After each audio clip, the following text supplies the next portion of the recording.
We locked in. What up? Yo, what's up, Mikey? How you doing, brother? Long night. I'm doing great though, bro. Listen, we here. By the grace and mercy of Allah, we here. We That's haven't right. been here all week, man. This week was real busy. A lot going on. Busy week, man. We locked Yeah. in here, you know. Listen, man. I don't want I don't want our listeners out there to think that there's anything other than the fact that there's just a lot of other obligations, a lot of things, a lot of moving parts going on behind the scenes. A lot of things A lot of work. happening, a lot of work. So A lot of work being done. we don't want to deprive you guys of anything that you guys have become accustomed to listening to on a regular basis. But we just got to take care of our individual obligations and stuff like that. But we definitely locked in today, and we got some good information for you guys today, man. Great content. When you come in, please hit that subscribe button. If this is your first time tapped in, please. I see R. Rivera's in the building as a loyal listener. Cuba, we definitely salute to everybody that's in the chat, the brothers, the sisters that's out there that's been tapping in with us. We got a serious conversation that we want to talk about today. That conversation is about our brother Sundhe Moses. Sundhe Moses is a wrongfully convicted brother who's been home for the last couple of years. He did a total of 19 years incarcerated. He is going to basically share his story about, salute to you too, R. Rivera. He's going to share his story, his personal tale about him being arrested, wrongfully convicted of a crime, accused of a crime that he had no knowledge of, how he was physically abused by the detectives, and ultimately, forced him to admit to something he had no knowledge of. He ended up spending time in prison. Sadly, throughout this whole ordeal, a couple of people were shot, and unfortunately, a young girl at the age of 4 years old, a young lady by the name of Shamone Johnson was killed. This is back in 1995 when these events took place. We already know the 90s was lit. There was a lot going on. So may that young lady, may she rest in peace. R.I.P. To her family. We definitely send our condolences to the loss of your relative. She was a baby. There should be no reason. Sean Deese, I see you, man, my brother from back in the days. Peace and blessings to you too. It should be no reason why we're losing our baby senselessly. So just the fact of that alone, of a 4-year-old child being the victim of a senseless killing, is not even something you can put into words. So it's indescribable. I don't even know what to say to a family in that moment. I'm just doing my best under these circumstances. Just send our condolences. Myself, Mikey B, KK, as a We Locked In family. We just want to send our respects to the family respectfully. So that, again, that's one tragedy itself. And then we have another tragedy of another individual being falsely accused of a crime that he had no knowledge of. And here is our brother just pulling up. Mr. Sundhe Moses, man. Good afternoon, my brother. How you doing? Good afternoon. How y'all brother doing? Peace. How y'all doing, man? Yo, we're doing well, man. It's a blessing, man. I guess the question is, man, how are you doing? I'm doing good, man. It's a pleasure to join you guys and talk about some of the issues that's very important to me and our community. I think it's very important, and I'm happy to be a part of the conversation and bring some clarity about our system to at least our audience, the people that it is most affecting. Yeah, we appreciate that. You and I, we've been speaking over the last couple of days. Us knowing each other for quite some time. When I heard that you were initially released, it's like a joy came over me. It was just like, finally, like, this is what's happening, right?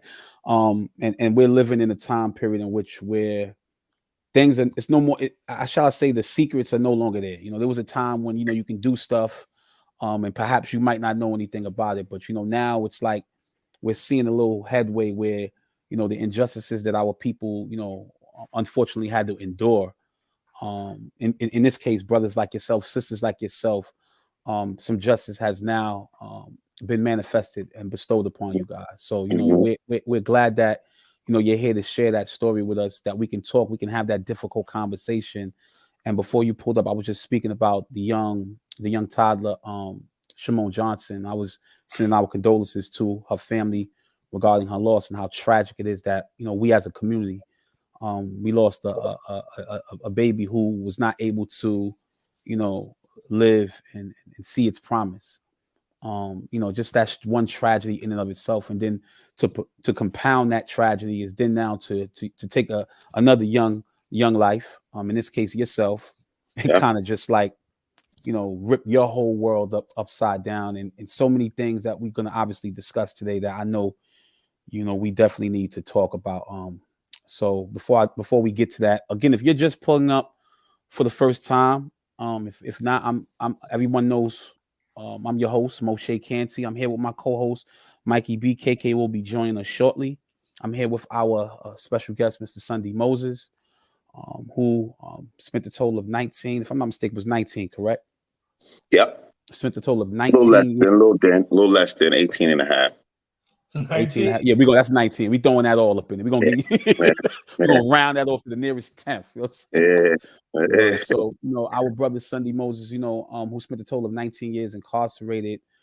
He was wrongfully convicted. He was exonerated. He was falsely accused of a crime that he had no knowledge of. I mean, but who better than to tell his story than himself? So I guess I would just simply, I would turn it over to you, my brother, and you can start, wherever you want. And Mikey, KK, and myself, we can kind of like interject. But you know, it's pretty much, you can stop me anytime and ask me questions. Now my name is Sundhe Moses. I'm from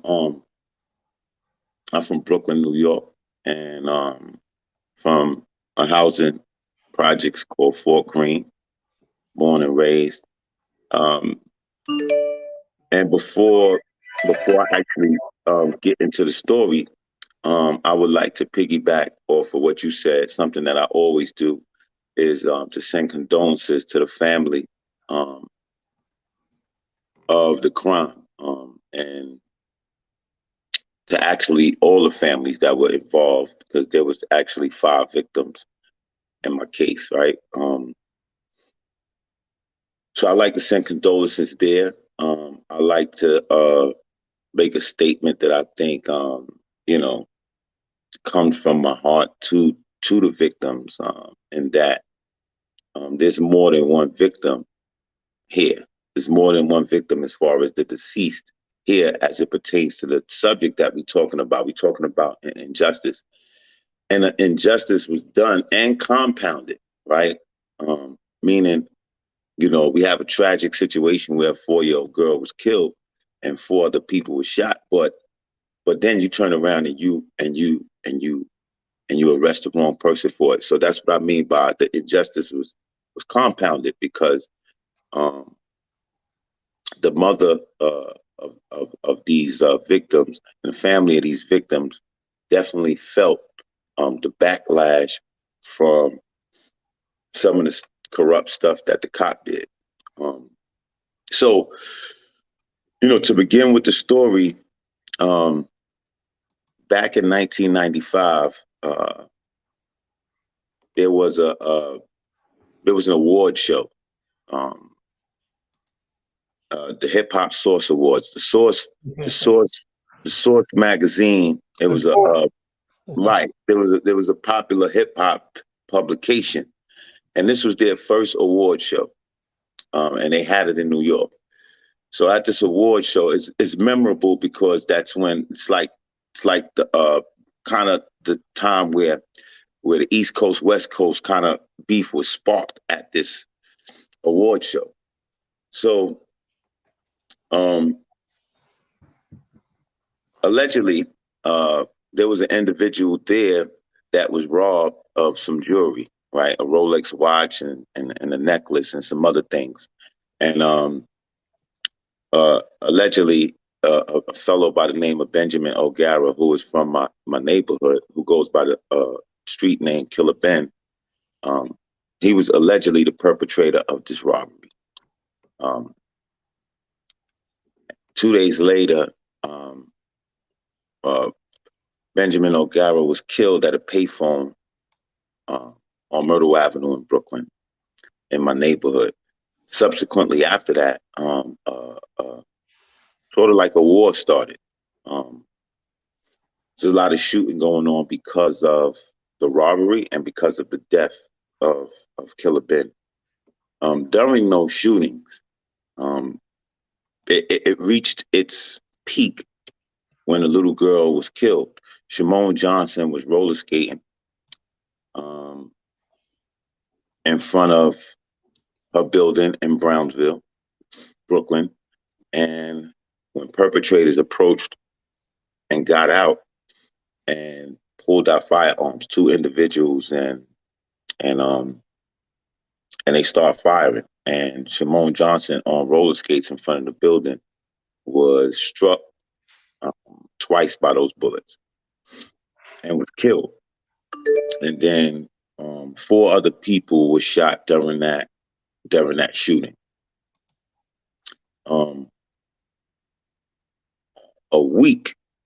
Approximately a week happened. That shooting happened on a Sunday. That following Friday, homicide detectives had came to my mom's apartment where I was standing at the time. I was 19 years old at the time. And they came to my apartment, and one of those officers was who we now know is Louis Scarcella. Him and another detective came to my house, and they basically, for lack of better word, they basically kidnapped me and took me to the 90th precinct in Brooklyn, which was known at that time as the Brooklyn North Homicide Squad. And they interrogated me, and of course, I said I wasn't there, and I denied any knowledge of that shooting. And I think, that interrogation went on for hours, and it was very integral in my trial, because during that interrogation, I was physically assaulted and jumped in the precinct by the officers, and it became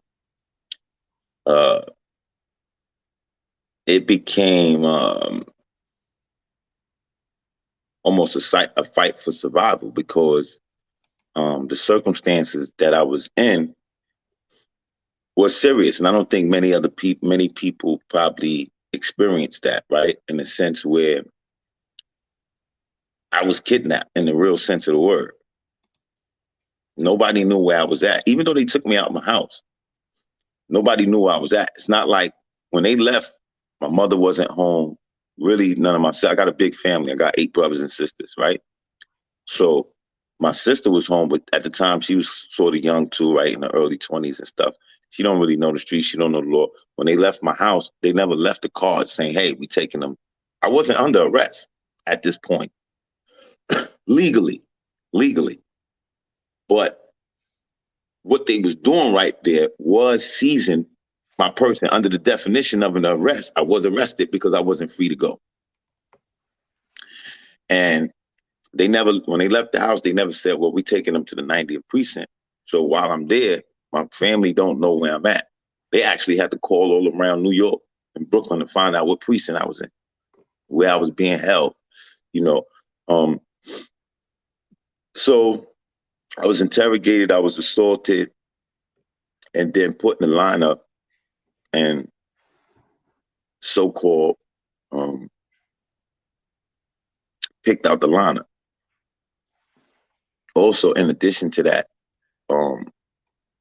Louis Scarcella, they lied and said that I confessed to the crime, right? That I confessed to the murder.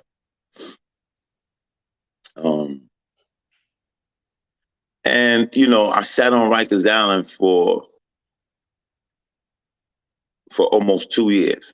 From 1995, I got locked up September 1st, 1995. and I got and I went to trial in 1997.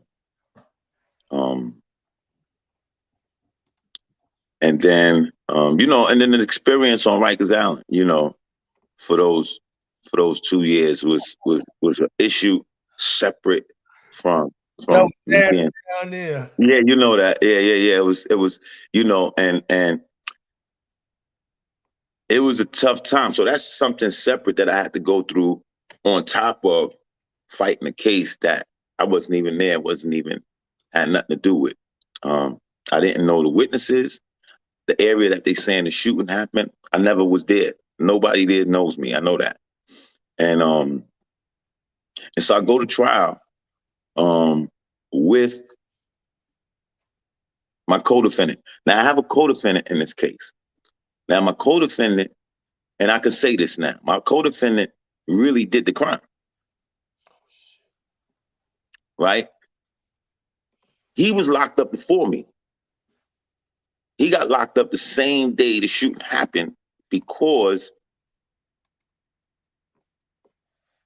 allegedly, well, it's not alleged anymore, right? This came out, hearing is in the papers, everything. Yes, I mean, just to give the panel why you could say this now and you couldn't say this before. Just explain that to us a little bit. Okay. Before you go into it. Yeah, that's a great question, Mikey. I mean, great point. Thank you, man. I can say that now. I can say it now because all the facts of the case has come out through my 440 hearing and through articles. My case and what took place and what happened is extensively documented in the New York Times, the Daily News, the New York Post. Every major publication followed the story and the public knows exactly what took place and how it took place. So what I'm saying today is not. It's already part of the public record. It's already part of the public record, right? And it won't incriminate anybody to the point where they will be accused of something that they didn't already suffer from, etc. Not at all. Not one bit. Copy. Not one bit. You locked in, man. Hit that like button, man. Hit that like button, man. Go ahead, and I'll even explain to you why a little bit before I go back is because my co-defendant had to come back and testify, right? But let's go back a little bit. He was accused of the shooting as well, and there was a lot of evidence against him because the shooter, one of the shooters, shot himself. Wow. During the shooting. My co-defendant was locked up in the hospital with a self-inflicted gunshot wound to his leg. So when they looked at that and they looked at the 911 report and the description, it fit him. My co-defendant was fair-skinned, gold teeth with dreads. The 911 report said a light-skinned fellow, dreads, gold teeth. Right? So he's locked up before me. I blow trial in the case. They come, they testify. Two of the witnesses, a guy and a girl that was from Brownsville who was there at the scene. Police made them pick me out in the lineup. They lied and made them pick me out in the lineup. And then they came to trial, the two witnesses, which was a female and a young male, and they testified. But at trial, even though they picked me out in the lineup, at trial, they never made an in-court identification. Long story short, I end up being found guilty for everything. My co-defendant, who actually did the crime, he beat everything and just blew to the gun. And the reason why they didn't even have a gun, the reason why he blew to the gun was because the self-inflicted gunshot wound and so on and so forth. So He blew and got 5 to 15, and I blew and got 15 to life. And then you know, I went upstate and I started to, you know, started this journey of trying to get myself back out of prison. At least and try to convince, you know, people that I didn't do this crime. You know, my neighborhood and my personal friends knew I didn't do it. I almost had to be honest. You know, I had to. You know, my moms didn't even believe me at first. Right? I had to actually prove where I was at. You know, to my mom. Then she said, "Yeah, he telling the truth." Right? Which was at the time of the crime. At the time of the crime, sorry. At the time of the crime, I was at a friend's house, and we was watching the movie, and that movie was because, and I'm saying this because this came out. A lot of these details came out in my trial. We was watching Candyman at my friend's house that particular day or evening that the shooting took place. So my friend's mother was my witness alibi who came to testify at trial, saying where I was at and what I was doing at the time of the shooting. And so it became, you know, I'm only one person. I can't be in two places at the same time. So either I was in Fort Greene or I was in Brownsville at the shooting. So there was a lot of different things, a lot of different fabrications and lies that came out to make me be found guilty for this case. There was no physical evidence whatsoever, not one. It was all lies that was made up. It was I lost on circumstantial evidence. The car that they said that I was in, it was a rental. There was no fingerprints. I didn't rent the car. There was no description of me whatsoever. So everything was sort of made up. And you know, I began serving my sentence, man, and during the course of my bid, you know, I'm growing up. You know what I mean? I'm 19, and I'm growing up, and I'm trying to adjust to prison life, and that in and of itself was, different, you know, at that time. Yeah, it's different. It was different, you know, and you have to really change who you are as a person. 90s was like, It was tough. It was tough. Not to mention that you know, the victims have families. You know, people were shot and killed. It was a beef, facts, right?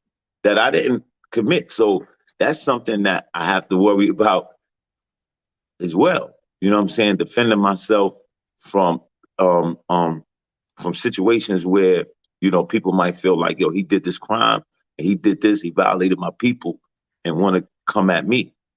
Yo, I'm hearing you say that right now, and I'm thinking that real quick. Yo, I just got a call real quick. First of all, to everybody on the panel, Turf sends his love. He's called. I'm on the phone with him right now. He says, "Tell Sundhe." He said, "Tell Sundhe, tell Mikey and everybody. He sends his love to everybody. He sends his love." I'm on the phone with him right now. I just want to let you guys know. Right there, and you have a lot. You have a lot that I want to. There's so many questions I want to speak to you about right now, man. I mean, so many questions, man. And I think my first question is this, right? So, what was your perception of law enforcement? I mean, we know you come from Ingersoll. We know Fort Greene. I get that, right? But like in terms of what you thought about the justice system at that moment, I know you were young, but did you expect you to kind of be treated fairly in that moment? Like, did you expect the process to be fair? How old were you? Mikey's asking how old were you, and answer my question secondly. Okay, I was 19 at the time this happened, right? I didn't have that. The perception that I had of the system was nothing like what I experienced later on. I thought, of course, I knew crooked cops existed. I didn't think that. I really, really didn't think that you could get convicted for a crime like this if you had nothing to do with it. I didn't think that can happen. In other words, I'm looking at the system like, yeah, they really go through the evidence and they really find out if you didn't do it. At the very least, they'll know that you didn't do it. Now, them catching somebody who did do it, that's another thing. But can they find out if you didn't do something? Because I'm like, how they gonna come up with something if I didn't do nothing? I didn't think that they would go as far to lie and do these things and pin a crime on a person who had absolutely nothing to do with anything. So for the record, I want our listeners out there to understand that to our brother Sundhe's point, there's a process that is ideally supposed to take place when a crime takes place. It's what's known as due process. All right. The 14th Amendment affords us a process that is due during these criminal proceedings. And when you're a suspect in a crime, there is supposed to be a process in which your rights are to be read to you. In this case, to Sundhe's point, although they gave him the impression that he was arrested because he stated that he couldn't leave, he couldn't go from one place to another. So therein lies the first problem, that they never even read him his rights in that moment. They took him essentially against his will. They did not notify his family or anybody where he was at. Mind you, this is a young man at this point. They take him right to a precinct that he had no knowledge where he was going. His family didn't know.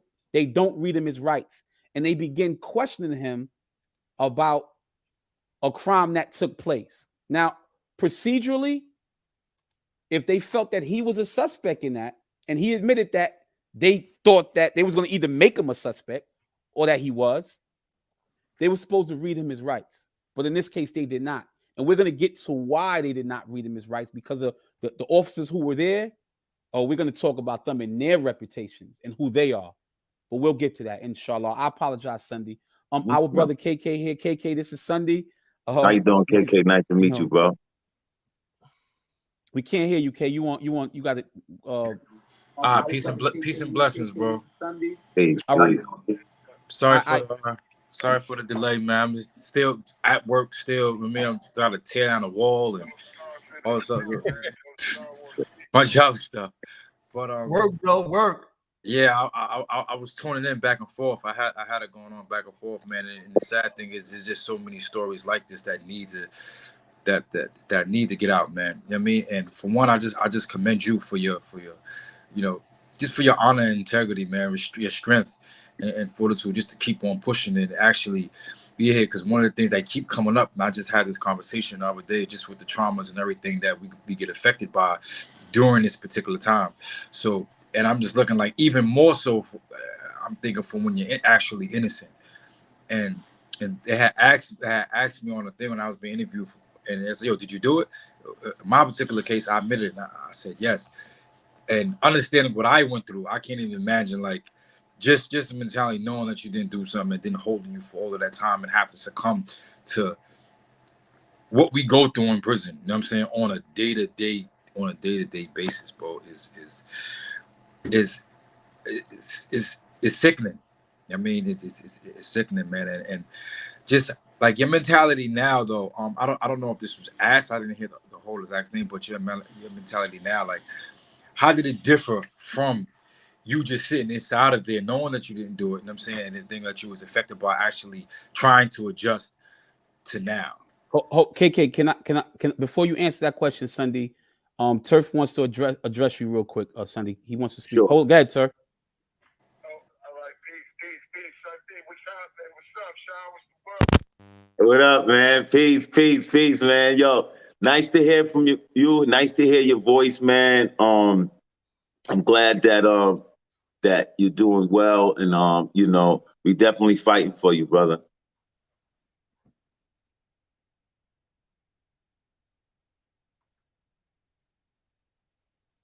We can't hear him, Moshe. You muted, Moshe. Moshe, you muted. Moshe, you muted. I don't think Moshe knows he's muted. Mm-hmm. You muted, Moshe. Definitely appreciate it. Repeat that again, Turf. No, I was saying that brothers like you, Sean, KK, Mikey B, and Moshe, man, you know, brothers in a situation that I am, which you guys came from. We live vicariously through y'all, man. So keep up the good work, man. Things that y'all doing. We love you, Turf. Countless injustices that's going on, you know. No doubt, man. We definitely appreciate it, man, a lot. You know, I definitely.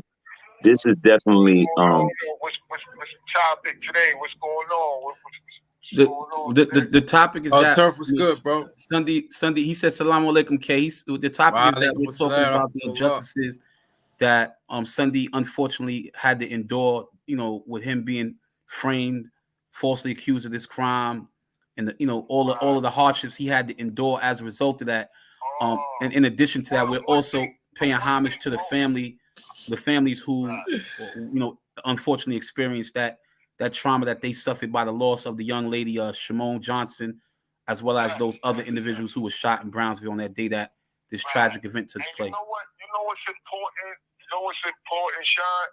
Yeah. What's important right now is that what you went through, right? You went through a unique situation, right? To my understanding, in terms of when you first approached the parole board, you was conflicted between having to admit to the crime and then at the same time worrying about your freedom, because you was fighting from day one your innocence, and you knew that you didn't do this crime.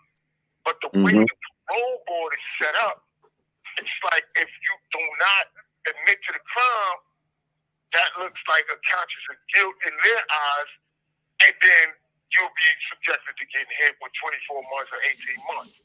And to my understanding, you had that situation, and then I think that if I'm correct, you actually had to first you denied it, and then I think you obtained some support from the outside that which got you to take that plea of guilt back, and then something to that effect at the parole board. Am I correct? Well, let me correct you in this sense. Yeah, you're correct in overall what did happen, and that's a really, really, really important point that you bring up.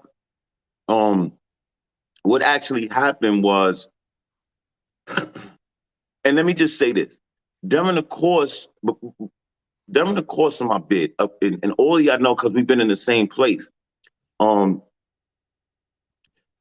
There's an adjustment period, especially when you're coming from my age and growing into a man, and then as Mikey B pointed out, it was a rough time in prison, right?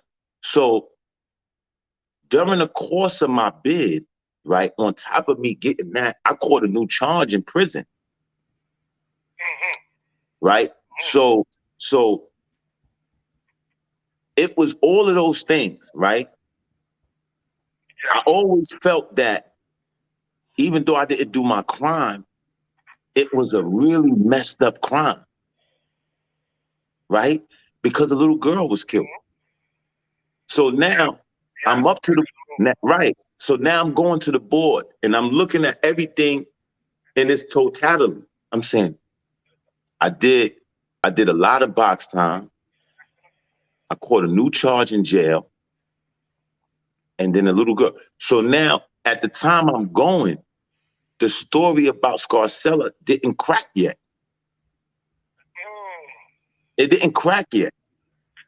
So when I went to my first board in 2011, I admit, now listen, I'm not gonna lie. I used to go to this program in Attica called Cephas. And a bunch of us used to go, me, friends. It was a bunch of us in Attica at the time, right? We used to go to this program. And it was civilians that used to come from the outside, and we would sit down and we would talk about important issues in prison and in the street, about our families and all that. It was dope. I'm not even gonna lie, it was dope. But in that meeting, one of those meetings, I remember bringing that topic up to my peers. And I said, this is the situation, right? And I don't even talk about my case, but I was very conflicted on what I should do, right? And even when I brought it up then, I got a bunch of mixed answers. Some people were saying, no, you should never admit. And other people were saying, well, you did the crime, or you did the time. So like, because you're not gonna, you understand? So I thought about it for a long time, actually a couple of years. Then when I got to my parole board and they asked me, this is the time now, they asked me, did you commit the crime, right? At that point, because I had nothing tangible to show them, like, yo, I didn't do this, I said, there's no sense in trying to fight them. Because I already know, like, there's no reasoning with them. Only thing they're doing is they're saying, listen, you was found guilty by a jury of your peers. I don't know, so you can't try to come in here and convince us with your mouth that you didn't do the crime. So I didn't even waste my time, right? Even though I lied and said, yes, I did the crime. I lied. They said, and that's a good point you brought up, because a lot of people are compelled to lie. They force us, and they do it in a subconscious way where we really have to lie and say that we did things that we actually know we didn't do. You see what I'm saying? Yeah. So, you're right. Yep. And yeah, I had to lie and say that I did the crime. Now keep in mind, look what I'm lying about. Look at the crime I'm lying about. Yes. Right? That does not garner sympathy from a parole board, right? I'm lying about my innocence to admit and say that I killed a 4-year-old girl and shot 4 other people. Right.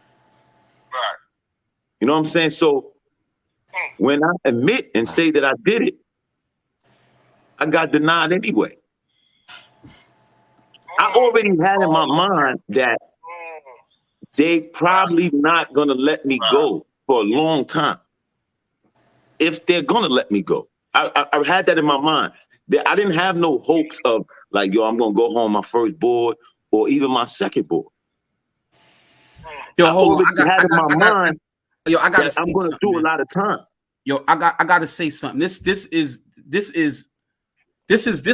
almost like unbelievable here. Like I'm almost at a loss of words here, bro. Like, you know you didn't do the crime. They even know you didn't do it. But I noticed that the first time was when the precinct, when they was physically, mind you, these are officers of the law, and they are physically abusing you in the interrogation room. Yeah. They're coercing you to admit that you did this crime. And this is the first time this occurred. Mm-hmm. And then now you have to, 15 years later, convince yourself that because of the system and the way it's structured, that no matter how much change you may have made or whatever, it doesn't even matter at that moment, that you then now admit it again just because you like, you know what?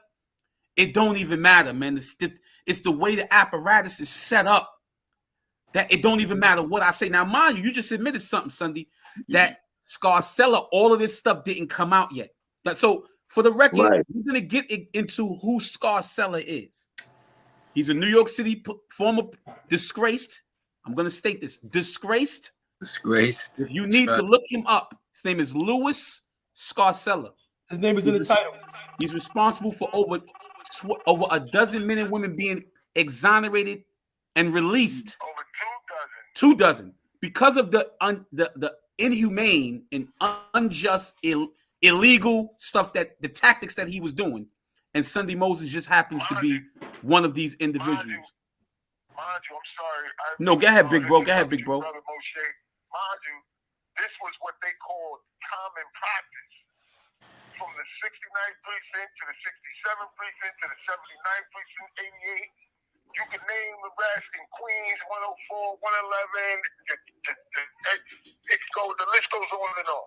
But give us some background of who's on the phone. At the time, the brother Sundhe Moses was going through his torture and trials and tribulations. You know what I'm saying? No turf. Yes. Yo, what's up, man? This Mikey B, man. Yo, Mike, yo, MB, yo, what's up, my brother, man? What's going on, man? I feel good, man. Able to chime in, man. What's You up, know how many brother? times we was there together, bro, for years, waiting for this time, bro. You heard? I know, man. I just can't wait to get there, man. Just for the record, man, they asked for extension on answering my motion, but they got into the 25th of this month to answer my motion. So I'm working, bro. I'm working, All right. man. But let the people know a little bit about who you are and where you came from, bro, because you know you still in there right now. Turf is still in prison. Let them know a little bit about yourself, bro. Yo, what's going on, man? This is Brother Turf, man. You know, I'm out of Marvin Projects, obviously, man. Grew up with most of the greats. You know, I was subjected to 2001, man. I was subjected to a whole heap of nonsense, but the bottom line is, man, I've been in since then, fighting, man, for my freedom. Both with state and federal. I will explain. I don't want to take up too much time, man, to get into the legal stuff. Obviously, I still got some stuff pending, so I can't go into much. But in my time, Mikey and Mo and Kay, I'll give it up, man, where we can sit down and I can put it in perspective for the listeners and those that still going through it. But man, I just like what y'all doing, and I'm 1,000% supportive in what y'all doing, and just keep up the good work, bro. I appreciate you, bro. Well, we love you. We love you, big bro. You know that. Listen, bro. Oh, Mikey, I wanted to let you know on the brother Scar, man. He sent his love, man. He here with me down here for court, but he just found out some good things, man. That he should be going, and God willing, inshallah, he should be making it out next week, Thursday. Yo, tell the people I said, tell Scar, send my love, tell Bay Lloyd, tell the brothers, tell everybody I send my love, bro. You know all the guys, you know what I'm saying? Everybody send their love. Yo, tell them to call me. Tell them to call me. Tell them Same here, bro. Send everybody our love, man. Mikey and KK says send everybody that our regards and tell them to get at them. And tell KK that Scar said send him his number so he can hit him up. Yeah, I told him that earlier. Oh, okay. All right. And y'all finish doing what y'all doing, more. I actually gotta call the Umi, man. I gotta hit the Umi up. And like I said, man, I wanna take some time out. I'll get more into the situation. Just obviously right now I don't have the time, and plus I gotta do some stuff. All right? Hey, sir. All right, you take care. Yo, Sundhe's addressing you right now. Oh, I'm sorry. Go ahead, sir.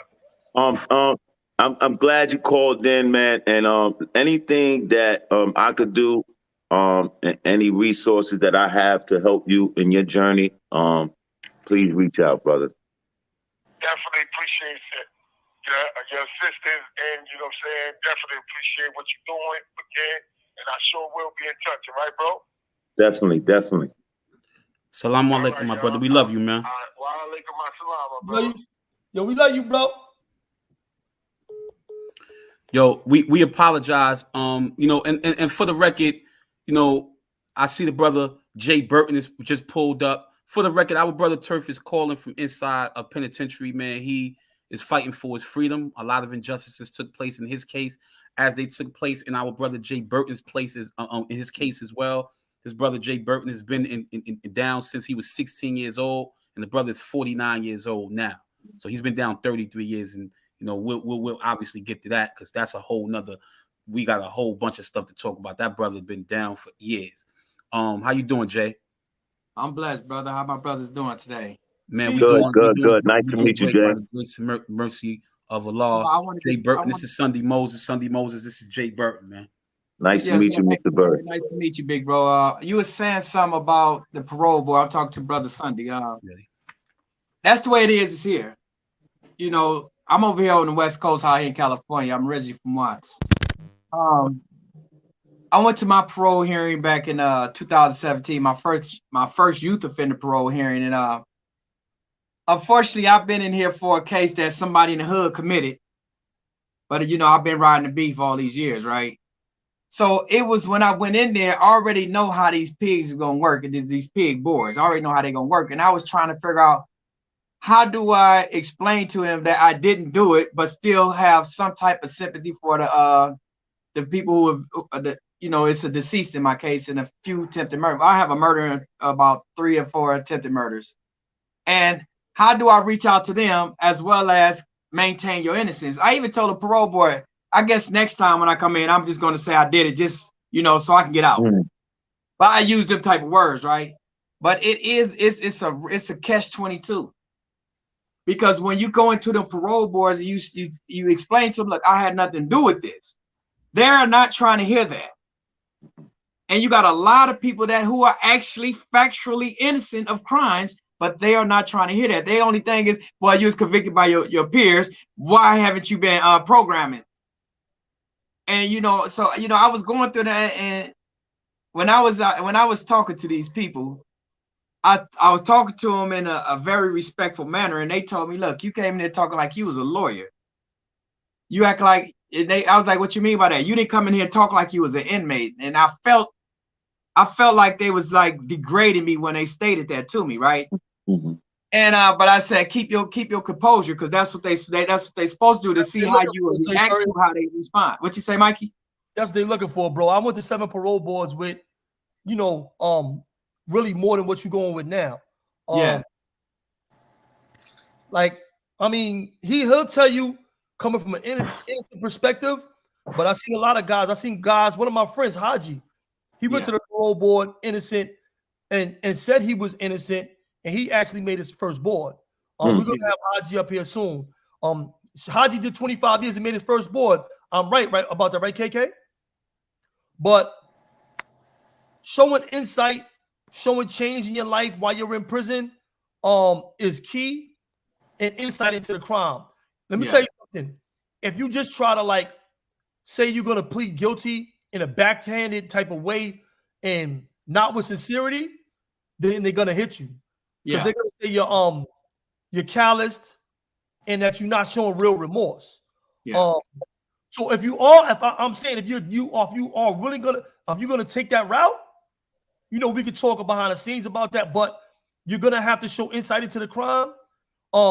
If you taking the guilty route, which I was guilty of my crimes. I know. See, that's the double-edged sword, because you're not. It's like, look, only way I can tell you about this crime is what I read about in the transcripts. That's what I could tell you about the crime. But no, I'm never going to take that route. We got a lot of things going on. We got that hashtag Free Jay Burton movement going. So it's a lot of things going on. I would never sit there and admit to something like this, because that's what they want. And then when you look, even if I was to do something like that, my record shows that I'd have been involved in damn near everything you could be involved in on these prison yards. And that's what you need to work on, to show that you're not the person that committed those crimes by what you're doing in prison. If you come to prison and your whole movement is counter to a person that's actually innocent of a crime, then they're gonna say, wait a minute, we might actually have the wrong guy. But if you come into the prison, like a lot of us, Rikers Island was tough when we came to prison. I was guilty of my crimes. I'm over here thinking about how Sundhe dealt with that as an innocent man coming through Rikers Island. And I came through, I thought my life was over. I thought I would never see the streets again with the type of charges that I had. This is the real life. So, I moved accordingly. I would not be a sheep. I would not be a victim. So you know, I was extremely violent. This is my life. You know, this is the reality of the situation. And you really, I was just doing the same thing I was doing in the community. I was violent in the community. I was violent in prison. These are the facts of my life. But if you're gonna take a position like that, you better take it serious.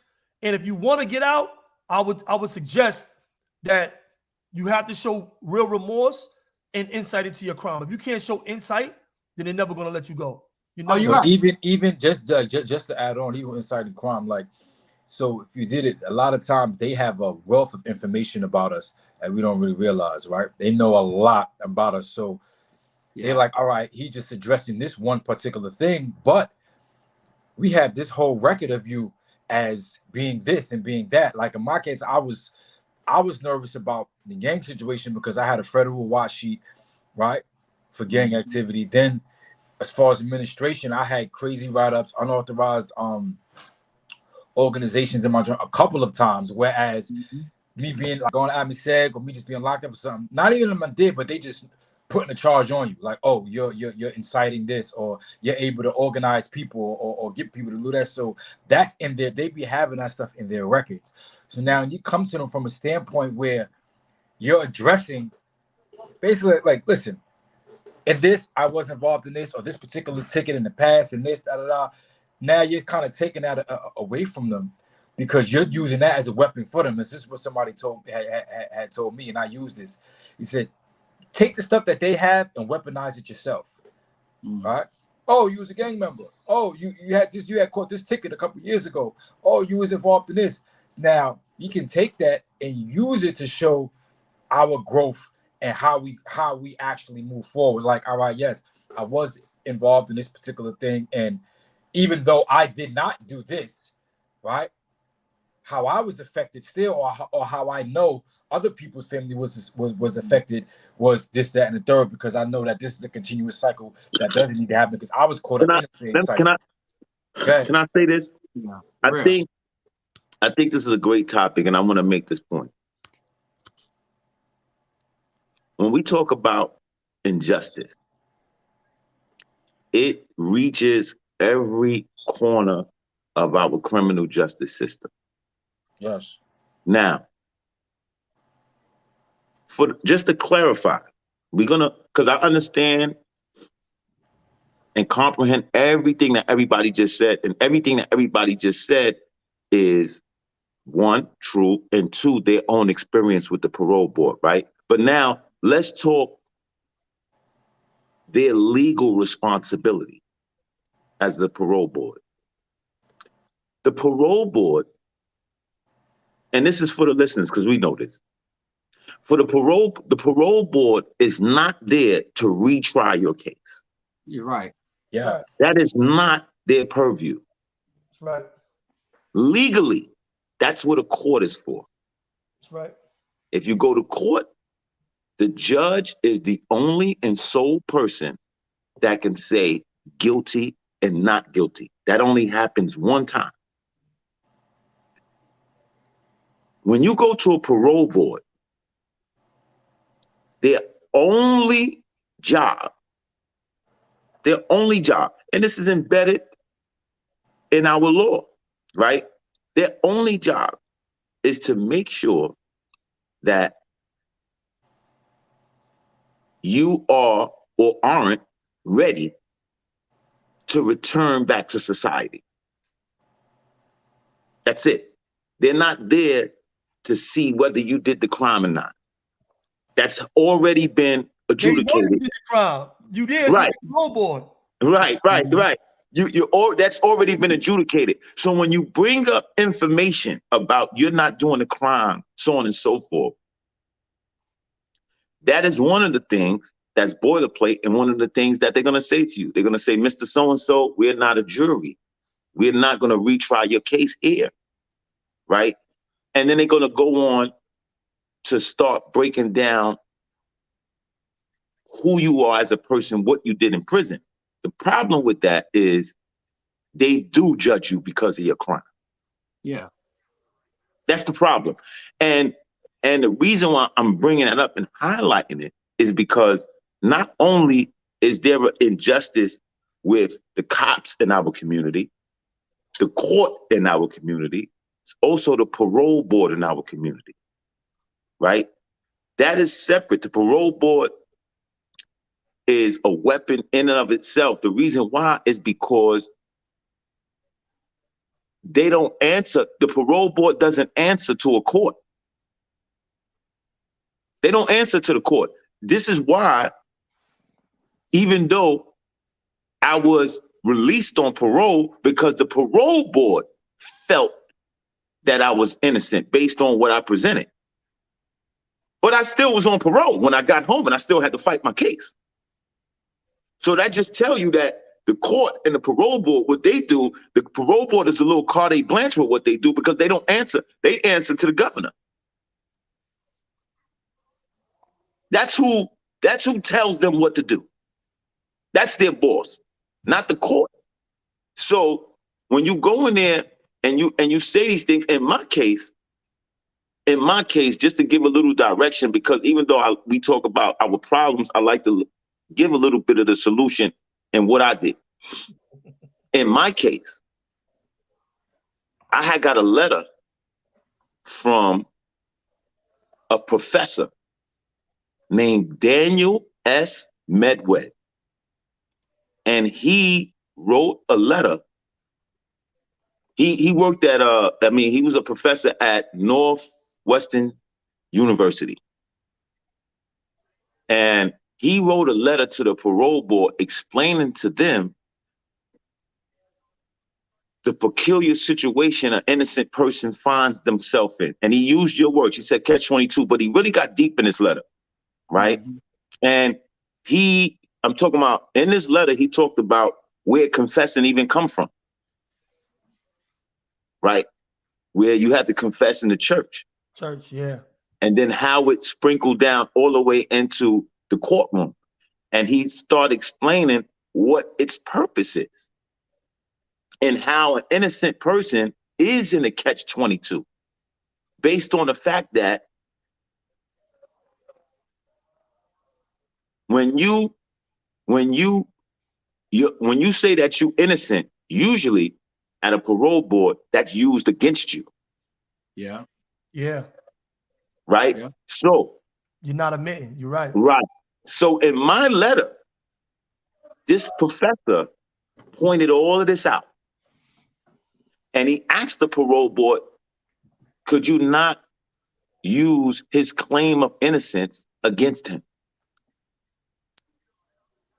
Now, that didn't happen my first parole board. My first parole board, I admitted, and they hit me with 24 months anyway. What was the reason for the hit? What did they use? Boilerplate language saying that they don't feel that I would remain at liberty. And yeah, boilerplate. And you know what was so crazy? At the time when I went to my first parole board, I was in Bear Hill Correctional Facility. That was the first and only medium that I went to, right? And that day, that's probably one of the worst days of my life, bro. Because when a bunch of people went to the parole board. Now I want you to think of my situation. Now, you know, when the parole board, when everybody now we're in a dorm setting, we're not in cells. So the mail comes and you see a bunch of blue envelopes. So in my dorm, like 4 people went to the board. So they get their letters. I get my letter, right? And I remember the kid saying, yo, if your envelope is thick, you got hit. You got hit. So I'm filling the envelope. I'm like, damn. Now keep in mind, like everybody, like, you know, everybody keep your hopes up. You know what I'm saying? Everybody, your people, they say, yo, you know, they come, what happened, son? What I got the envelope, and and went and laid down. I ain't even open it, right? Now, everybody else opening their envelope. Do you know all those people made their parole board, bro? I opened my envelope later on, 24 months. I felt that was like one of the worst. And let me tell you something. When I blew trial for this crime, I didn't cry.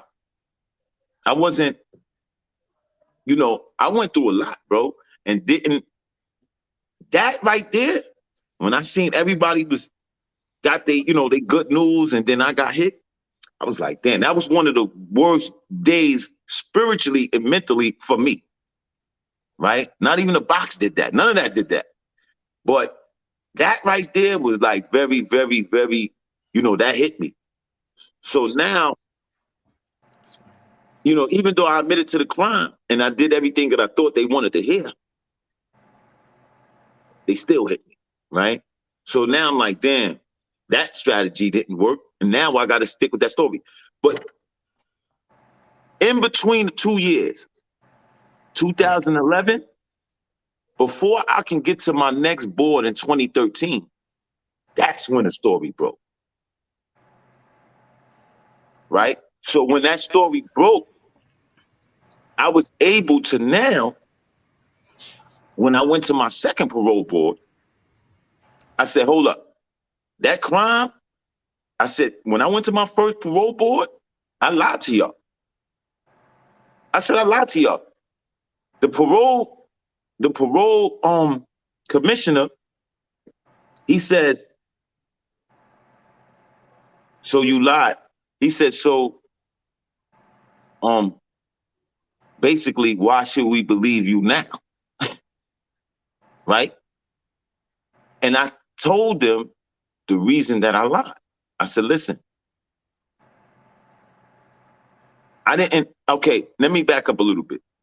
The victim, the victim's cousin, the little girl's cousin, Shamone Johnson, her cousin, which was a guy, he testified against me, right?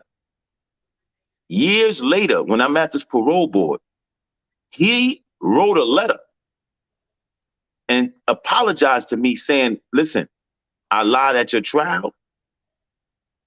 You didn't do the crime. I'm sorry that, I did what I did. And I want to apologize to this man for doing all this time in prison. He didn't do nothing. He wrote that letter and it went into my parole file. So they got to see it. So when I was saying what I was saying, they also had that. Did you know that the letter, you knew that the letter was there? I knew the letter was there. Okay, I just want to okay, just clarify. Right. I knew he just wrote, I didn't know the letter was there. Like he recently wrote the letter and he sent it. And so they didn't, it was hard for them to deny it with that. But also I had the letter from him, and I had the letter from the professor. From the professor from the law school. So that, and with me telling them that I lied, and then he asked me a very important question. He said, well, why should we believe you now? I said, because I had nothing tangible to show this board when I went to my first parole board to say that I didn't do it. I couldn't show you nothing. And I said, I doubt that this parole board would have took my word on face value. And when I said that, he thought about it. And he was like, he didn't even ask no more questions, because you can see in his demeanor that what I was saying was accurate. You're not going to believe me. If I would have came in here and said, yo, I didn't do the crime without nothing else, you going to believe me? So I think your story is a little bit different than a lot of other individuals who later on claimed either before you, or after you, that they were wrongfully convicted and then they were subsequently exonerated, right? So, and I think this is important because you were let out and you had to, you made your parole board and you had to fight your case while you were still on parole. I didn't get exonerated until 4.5 years later. So explain that process. So you made your parole board, and now you're out there in the streets now, literally on parole, but you're innocent now. You know, like this is so all this you were not, were you one of the first? So for the record, I think we can ask that question secondly, because the first question is, so when the story broke about disgraced and former NYPD detective Louis Scarcella, were you the first one in that group of individuals who received the news that, you know, about his alleged? You were the first one that broke the story for everybody. I was the second. The first person was a man by the name of David Ranter. He was a Caucasian fellow. He was in Windy Correctional Facility at the time, I believe, correct? Okay. And his case took place, well, the one that they accused him of was in Williamsburg, I think, something that I right, for killing a Jew, a Hasidic rabbi. And that takes place where it's happening, where Luis Scarcella is now known as someone who engaged in some form of corruption, where they falsified documents, they lied in this case. He ended up being convicted for a crime that he had no knowledge of. So how does this reach you now? And how do you begin to kind of like put all this together? Like, how to explain all these moving parts for the listeners out there? Because you became the second, but now there are actually dozens of others who are also been falsely accused because of the same detective and his dirty tactic, correct? So help us explain that, Sundhe, please. So I used to call my mother. I practically called my mother almost every day for 18 and a half years. And on this particular day, I called home. I think at this time I had been locked up probably like 15 and a half, maybe 16 years. And then I had called home and my mother said, I think that cop that arrested you is in the paper for some other stuff. And I said, really? She said, yeah. She said, I think he did something in some other case. I said, Mom, could you send me the article? She said, yes. 3 days later, I get the article. I said, that's him. That's him. And I spoke to, I was talking to people. I was like, yo, this is the same people. This is the same cop that locked me up and lied on me. And I never forget, it was an old timer in my dorm who I was real cool with. He was like, listen, this is what you need to do. And he started helping me like this is what you need to do. So he said, you know who Ronald Kubi is? And I was like, nah. He was like, this is a lawyer. He real good. He like a civil rights attorney for a lot of these type of cases. He said, you need to write him. I wrote 3 letters. I wrote Kubi, Ronald Kubi, who's my attorney now. I wrote the New York Post, and I wrote the district attorney's office. All 3 got back. The New York Post was the first publication to do an article. It was written by a female by the name of Shamone Johnson, and she wrote the first article on this story, and in the New York Post. And that's when the story broke. And then, I was already coming up, for my second parole board at that point, because I had got hit already, right? But that's how I found out. And then they wrote me back. The DA's office wrote me back and said they had already knew. Right? They just didn't tell me, which was crazy. But they said we have already. They said we have already. I still got the letter said that basically that they had already knew about Scarcella and that they had gathered all my reports already. Right? 1 second, please.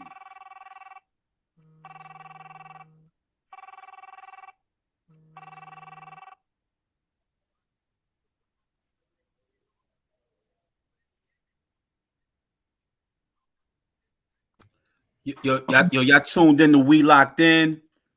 Listen, if you didn't hit that like button, man, you know you getting an exclusive story from Sundhe Moses. He's speaking about how disgraced former New York City detective Louis Scarcella was complicit in depriving him of his freedom. He's expressed that he was physically assaulted by this detective, who at the time, is also being lauded for he's making a lot of arrests. He's getting promoted. He's getting a lot of awards. He's in the newspapers. He's one of these guys. He looks real good in the public's eyes.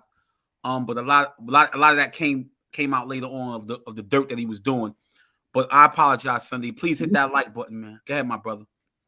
Yeah, so they had already identified my case. They had said, to that end, we got all your DD5s, police reports, so on and so forth. And then in the New York Post, and then they wanted to do the interview. So that's how I found out about Scarcella, right? And then when I went back to the board, I brought the evidence, the letter, the cousin wrote the letter from the little girl, the professor, all of these things came out. So the parole board, when I had that in my parole file, the parole board got to see all of that. And that's why they let me go, right? But I still had to go through, because the system is so discombobulated, even though the parole board released me on those facts, I still had to go through the exoneration process with the court. And that took, almost 5 years. Hold on. So the parole board was aware of this information from the DA's office? The parole board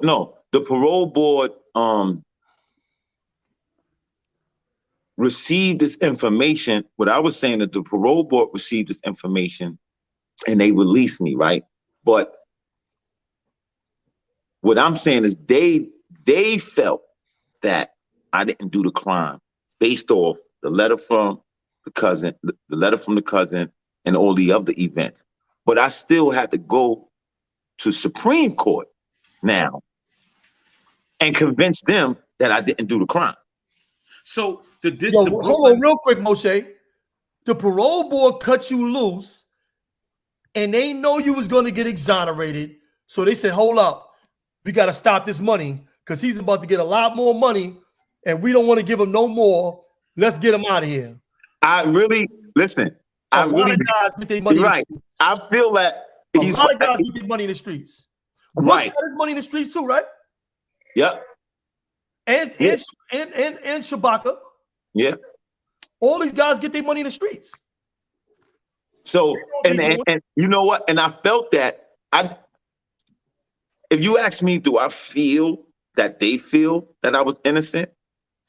Probably not. I mean, I can't speak for anybody, but probably not, right? What I feel like is that I was released because they didn't want to take the chance of keeping me in prison. And I really didn't do the crime. When you went to the parole board, right? As opposed to the other parole boards, did this one feel different? Oh, yeah. Because, and I'll tell you how specifically. When I went in, their whole demeanor was a little bit different. That's number one. I knew I was going home. Right, exactly. Me too. And then number two was one of the first things that they said was that they assured me. They got that letter from the professor. They assured me that they would not be using my claim of innocence against me. Wow.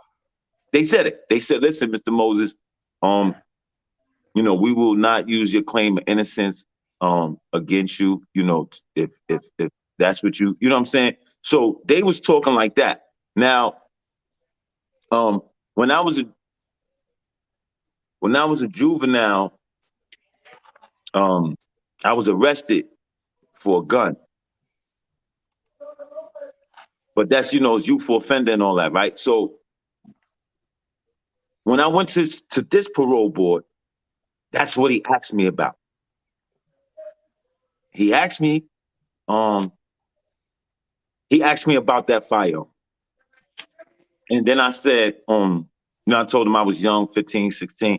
And his next question was, did you use that firearm to harm anybody? I said, nah, it was just a possession. He said, okay. In retrospect, I know what he was doing. He was justifying, they were justifying themselves in letting me go. Because the fact that I had a firearm before is enough for them to hit you. Well, you asking me if I used it on someone before. That's just, you know what I'm saying? And I knew by me saying no, he's basically saying, he could basically now come and say, you know what, we let him go because we didn't feel that he was a violent individual. Right? Yes, he had a firearm, but he didn't use it against anybody. Right? In the instance that I go home and do something crazy and the public starts saying, hey, why you let this convicted murderer out of prison? I think they have to have a reason. They have to say something. I think there's another layer of corruption that needs to be addressed here. And I think this layer of corruption is with the Brooklyn, the Kings County District Attorney's Office. And I wanted to touch on that. What I don't understand is that they were already aware of the corruption, the illegal tactics that Louis Scarcella was engaged in. Let me say this. Go ahead. Louis Scarcella, right, is he let me tell you something. He holds the key. He's a very important person. He is connected.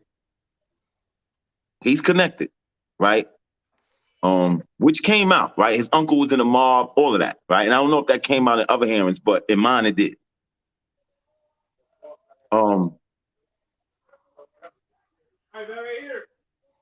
Louis Scarcella has the system. And this is why I'm doing what I'm doing. I'm releasing the book, right? But let me just give you why. When this all broke, Charles Hines, they launched an investigation against Louis Scarcella behind 50 plus homicide cases, right? When the pressure started to mount on Louis Scarcella, you know what he said? He said, and I quote, "This isn't the Louis Scarcella show. I'm just a cop. I don't take people to trial." That's what he said. Now, because he made that statement, the people who needed to hear the message heard it. Meaning, in other words, what is he saying? He's saying that I couldn't have done all this by myself. I'm not a DA, right? So this is bigger than just me. Now, they got that message. So this is why I'm telling you the main reason why Scarcella is walking the street, able to collect the pension today. That upsets me. That upsets me in a way that I don't think people understand, because you know why? I'm a law-abiding citizen right now. I pay taxes. And I'm paying part of his pension for what he did to me. How does that sound? I'm paying him for what he did to me. My family is paying him for what he did to me. My friends are paying him for what he did to me and others. So this is what I'm saying. When he made that statement, it was like, you know what? We're not going to do nothing to him because he is going to bring half of the DA's office down. The man became a cop in mid to late 1970s. He retired in 1999. I was one of his tail end arrests. See, WAG and all of them came before. He He locked me up in 1995, homie, and retired in 1999. 4 years later. He done did his damage all through the 80s, early 90s, and late 70s. He did his damage. So now, when it comes out that when he says this statement, they don't want to touch him. Even till today, they refuse to even. And I tell them, I say, listen. Here's the excuse. The excuse is that the statute of limitations ran out to charge him with anything. That's what they running with. Wow. Now listen to this. They changed the laws for all of their stuff. Anytime the statute of limitations, they change the laws for whoever they want to get. Yeah. Now listen. They're gonna keep them above the law. Right. And I said the statute of limitations. I said, listen, this is more than an isolated incident. Meaning this. If a guy kills 15 people, he is a serial killer. If a guy kills a person if a guy goes and kills one person, not at one time, like let off a bomb and kill 15 people. I'm talking about individually, you go off and you kill 15 people. We and the government would label him a serial killer. You purposely put over 15 people in prison for murders. That's serial. Now, that is enough for the Justice Department to launch an investigation into Kings County's DA office or the 90th precinct. That's enough. Because it's more than an isolated incident. It's not one, it's not two, it's not five. It's systemic. Right. So it's ingrained within the system. Go ahead, right. My brother. But he holds, Scarcella holds a lot of power. He holds a lot of power. I mean, because the man was in GQ magazine. He was on Dr. Phil's show. We're not talking about a regular officer, right? He holds a lot of power and he has a lot of information. We're talking about the cop of all cops. He's your cop's cop. And basically, he's in this situation right now. He has the DA's office, excuse my French, he has them by the balls. If they go after him, here's this plain and simple. If they go after him, his threat is that I'm going to bring the whole Kings County DA's office down. If you go after me, if you put me on that stand, because now his pension is being threatened. Because if you find, now listen, this is what I say. Because they're going to say, oh, we can't charge him. I said, but that don't stop you from doing the investigation, though. Now listen, because other people may still be locked up that's innocent. So why you ain't doing an investigation? Now, my thing is this. Do you remember the Little Kim case while she went to jail? For the shooting in front of Hot 97? Yeah. Okay. Little Kim didn't go to jail for the shooting. Little Kim went to jail because they said she lied on the stand. She went to jail for perjury. Right?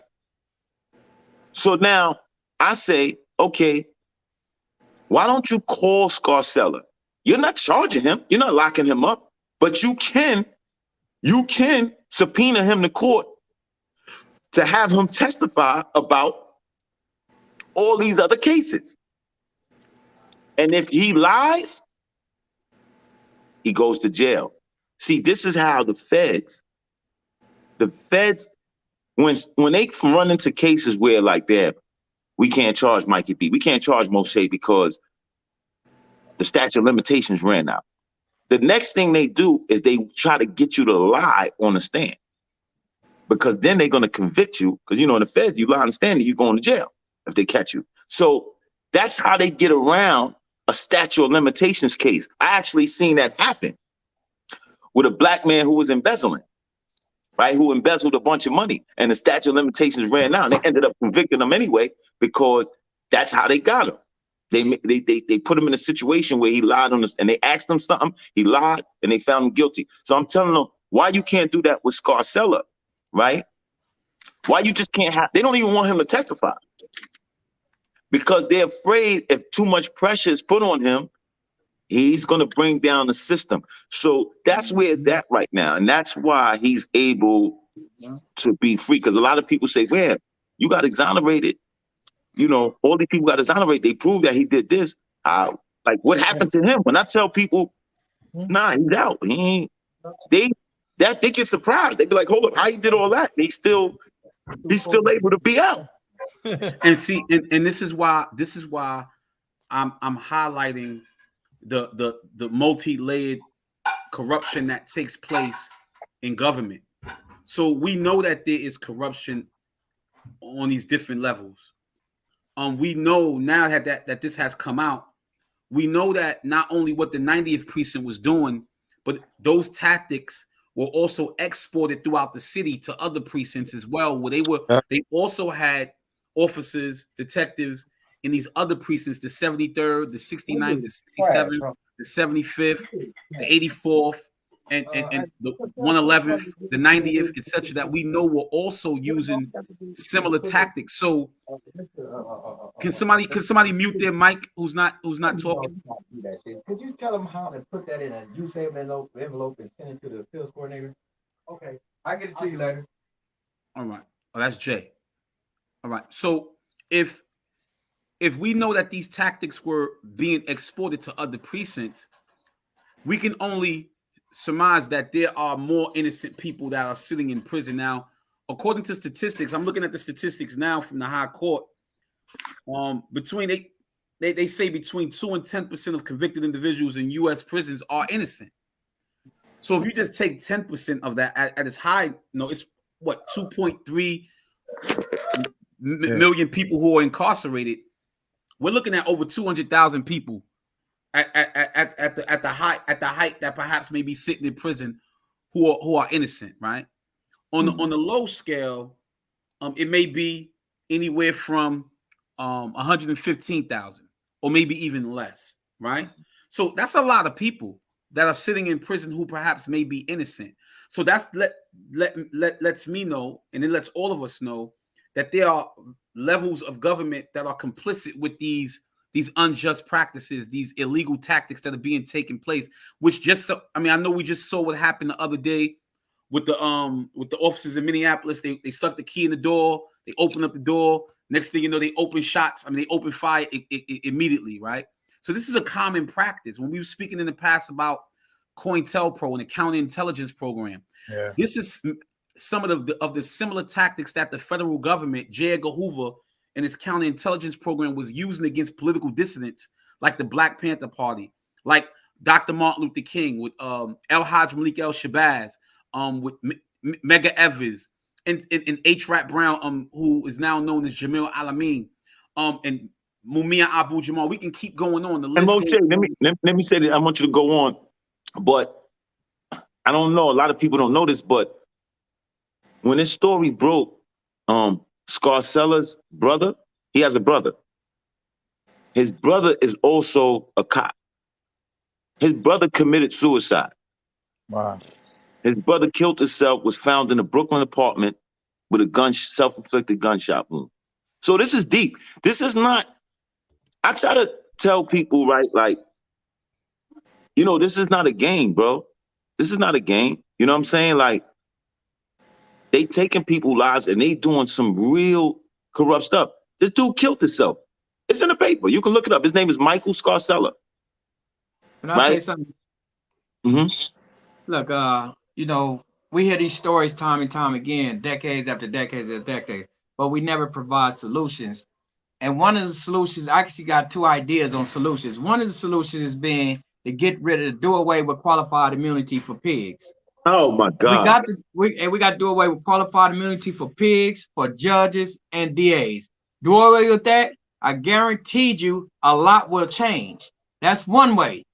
And we got to also do away with indeterminate sentencing. Because if a person is, let's deal with the 2% he was talking about, is innocent. If you have an indeterminate sentencing, like in here in California, I got 25 years to life.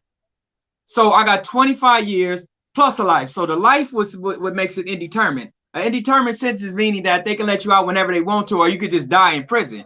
But a determined sentence is a sentence basically saying you have a max date. So a max date, if you get 25 years, you know, you max out at 25 years. They can't hold you no longer than that unless you catch another case. We got to do away with indeterminate sentencing, and we got to do away with qualified immunity. First, starting with qualified immunity, because that's one of the key things. If we were able to sue these judges, these DAs, these pigs, well, you can sue pigs in certain situations, but sue these pigs and do away with qualified immunity, a lot of people will start getting their stuff together. And then when we doing these, when these lawsuits coming about, we got to have it to where the attorney general or nobody can't represent these pigs. They got to basically pay out their own money, just like we have to pay if we get sued. So they have to pay out their own pockets to get their own representation. See, when you start touching these people's pockets and they have no qualified immunity, they gonna think twice about fucking over people. What is the best way for us to touch their pockets to stop those laws? Do what we all doing amongst ourselves is boycott prison. Yeah. Let's stop going But back we got, to jail. Mikey B, but the boycott prisons first start with find out who is invested in these prisons, because a lot of people don't know that they big companies that they work with invest in these prisons. So when we start finding, we can need to expose them companies, them Fortune 500 companies that invest in these prisons. See, you start putting them on blast, and people are like, wait a minute, y'all actually invest in these prisons? Yeah, the thing is, this type of stuff is not, they don't want that out there. So you expose these companies. Let me say this real quick. No, real quick, Sundhe.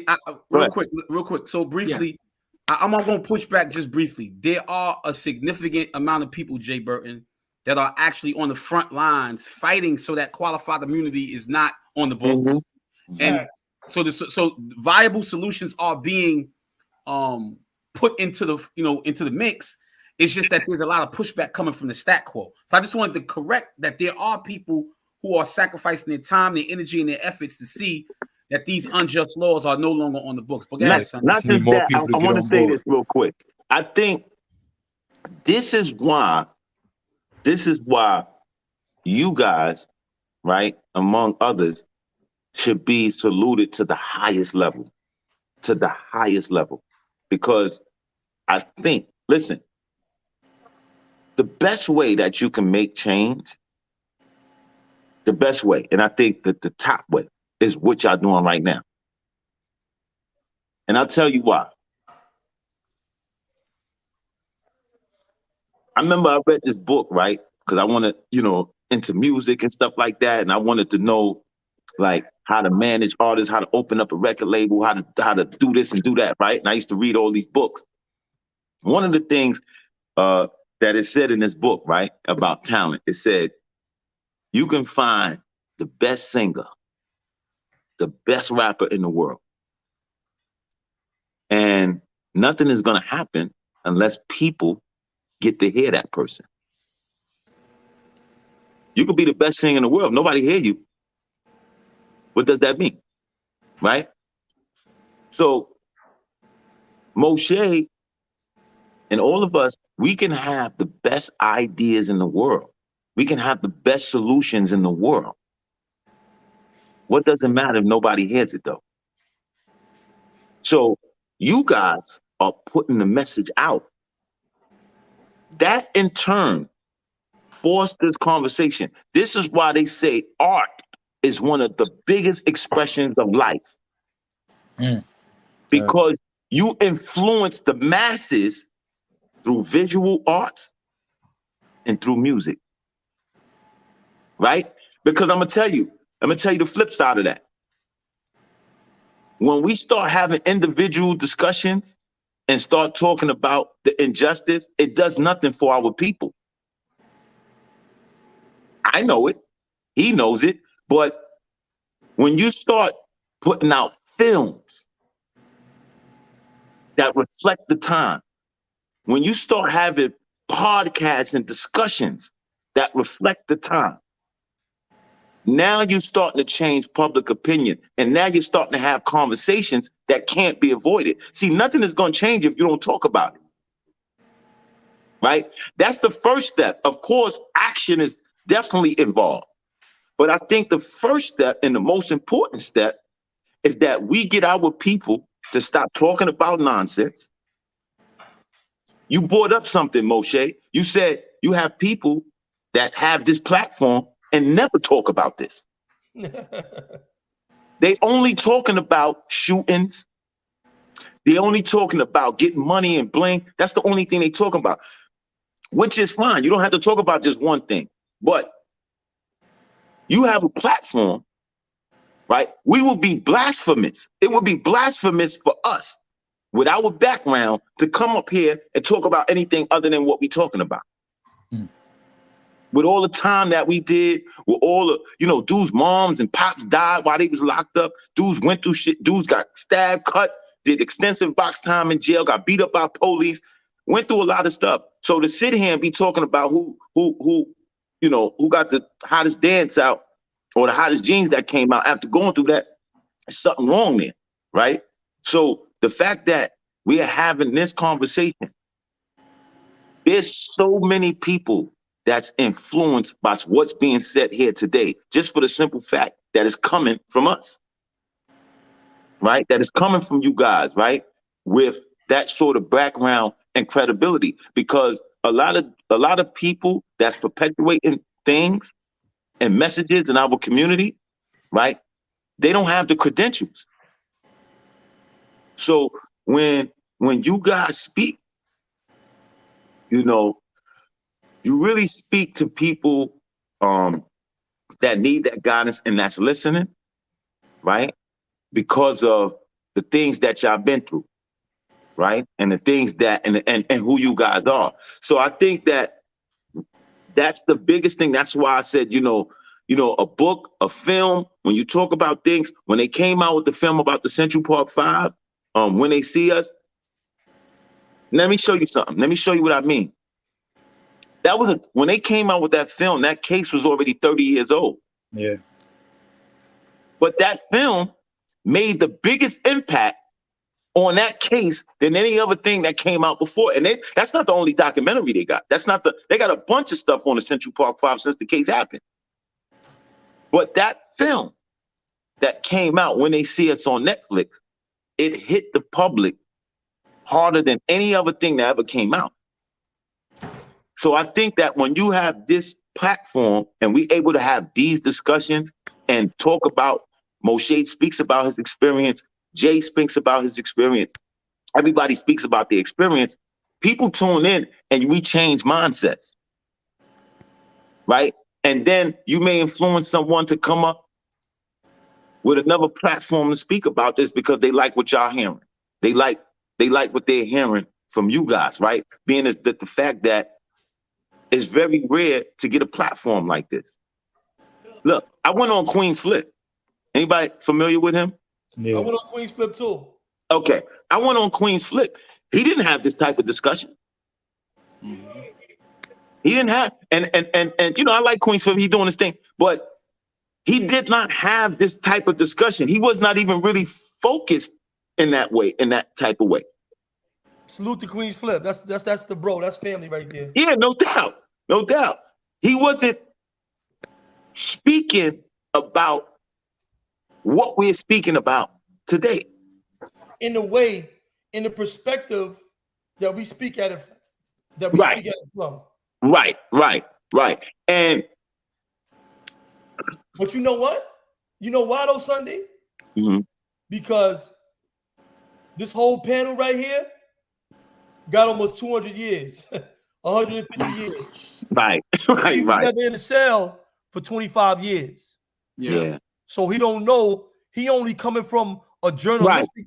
Right. I can't depreciate or devalue his job and his role to YouTube and what he does. That's his job. That's a fact. That's a fact. That's a fact. And that's his lane. So I respect him. And I respect his craft. And I respect his platform in his lane. But us guys that did the time, we know the glamorization. We know what we felt like when we were in there watching CNN, watching the news, seeing these stories, hearing about this stuff, and being able to have a platform. We know what we need to be talking about. Doing right. Now you're right. You're definitely right about that. So, hey, Sonny.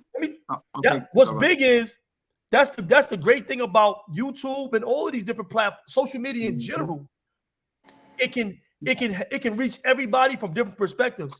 And us coming together, me, Moshe, and KK, and all the guys that we bring with us, Quell, he comes on a lot, Jay Burton, we have our own specific niche we come from.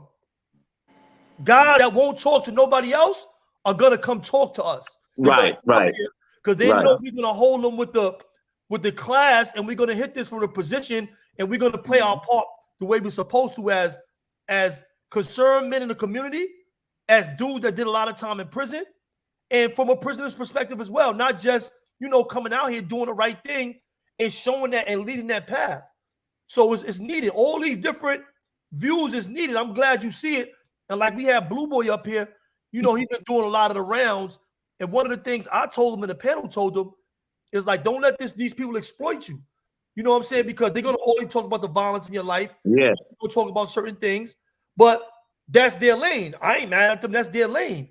But where does that leave you at? Some of these stories that we talk about on YouTube can lead from the past, can lead to future violence. Yeah, right. You can upset future issues from your past. You can bring things out. And some people come off from prison and just want to live a normal life. Yeah. I want to get a job. I want to jump on that. Mikey B. Right now, we have a spotlight. In the last couple of years, the spotlight has been on what they call prison reform. And especially those who are exonerated. Every time I see somebody exonerated, they don't say what we need them to say when the cameras are there. They get to coming out with this, they're a little bit too humble for me. They need to actually start putting it out there what's going on.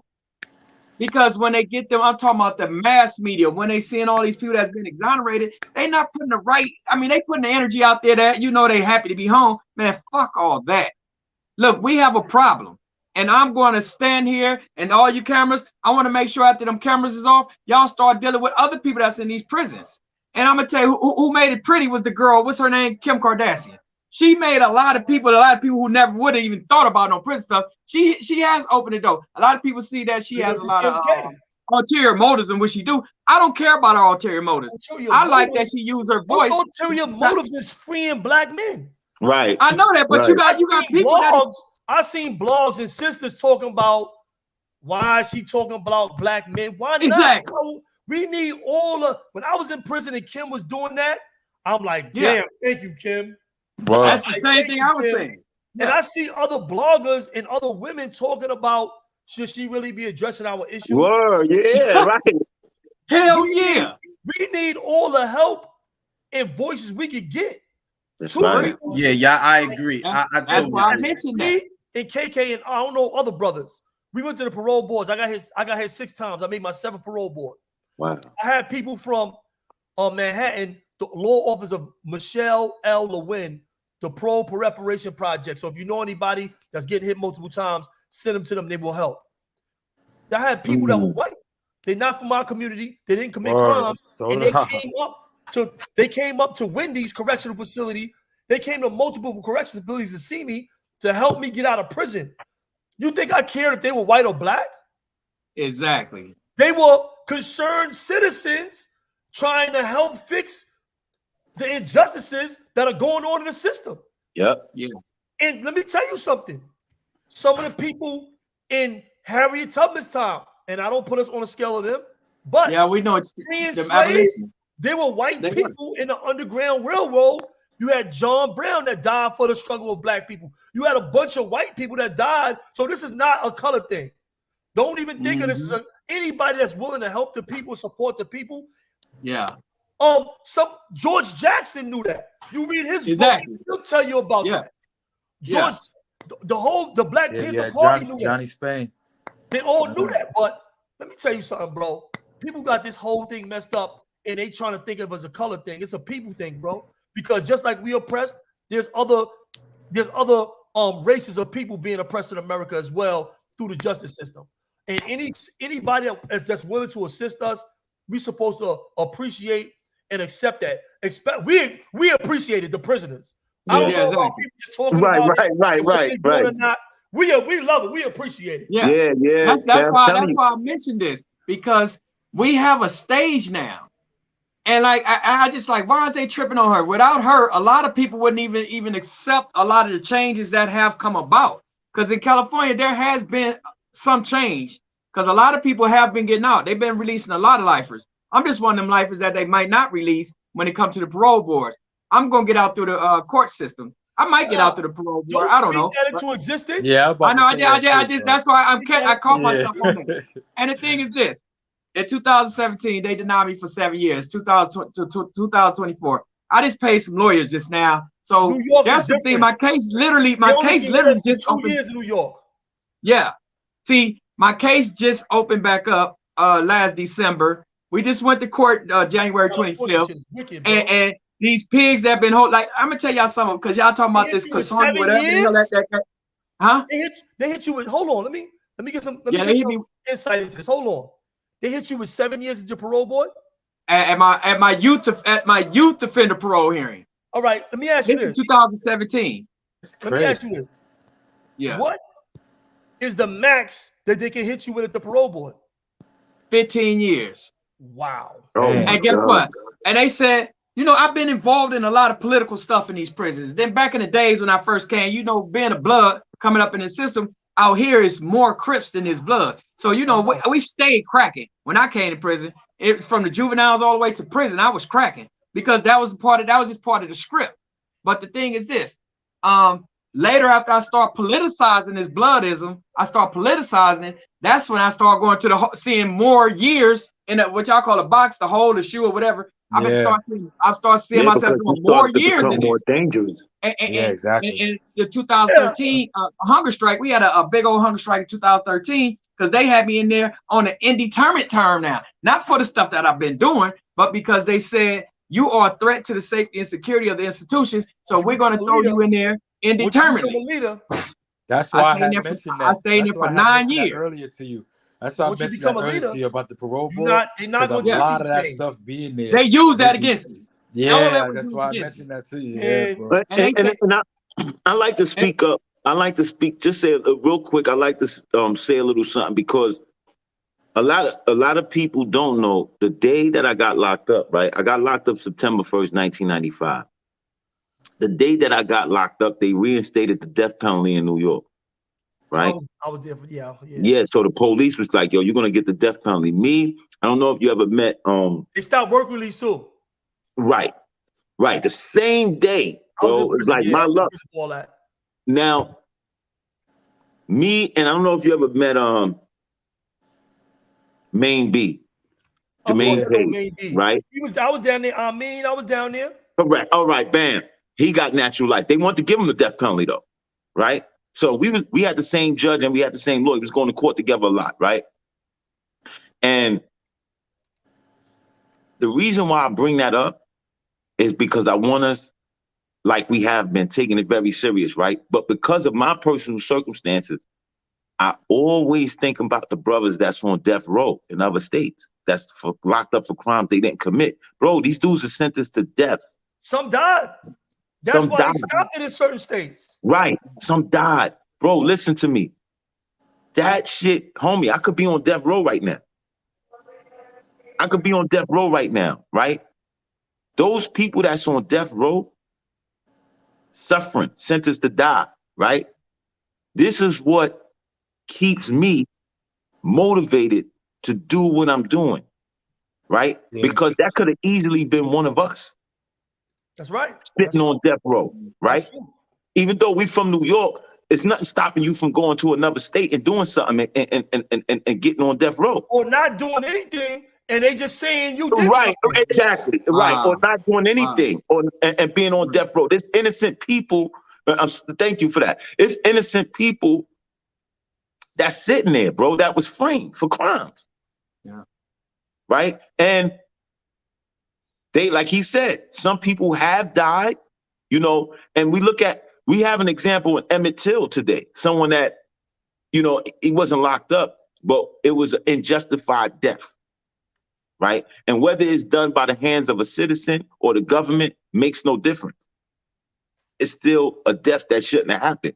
But it's more so when it's the government, because y'all take an oath to uphold certain things, right? And I just think that should be put out there. I'm gonna let you finish it. I think that should be put out there, that we shouldn't forget our brothers and on death row.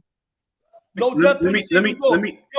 Let's answer some of these questions, Moshe. Go ahead, Moshe. After that, we're gonna start answering some of these questions. Yeah, I just, because it's still some stuff that needs to be. So the first point I wanna mention is that you mentioned that you also caught a new charge while you were in prison. I want to speak about that injustice, because there was something that took place where you had to first get the conviction overturned that you were incarcerated for, which they framed you for, and then that conviction still remained on the books.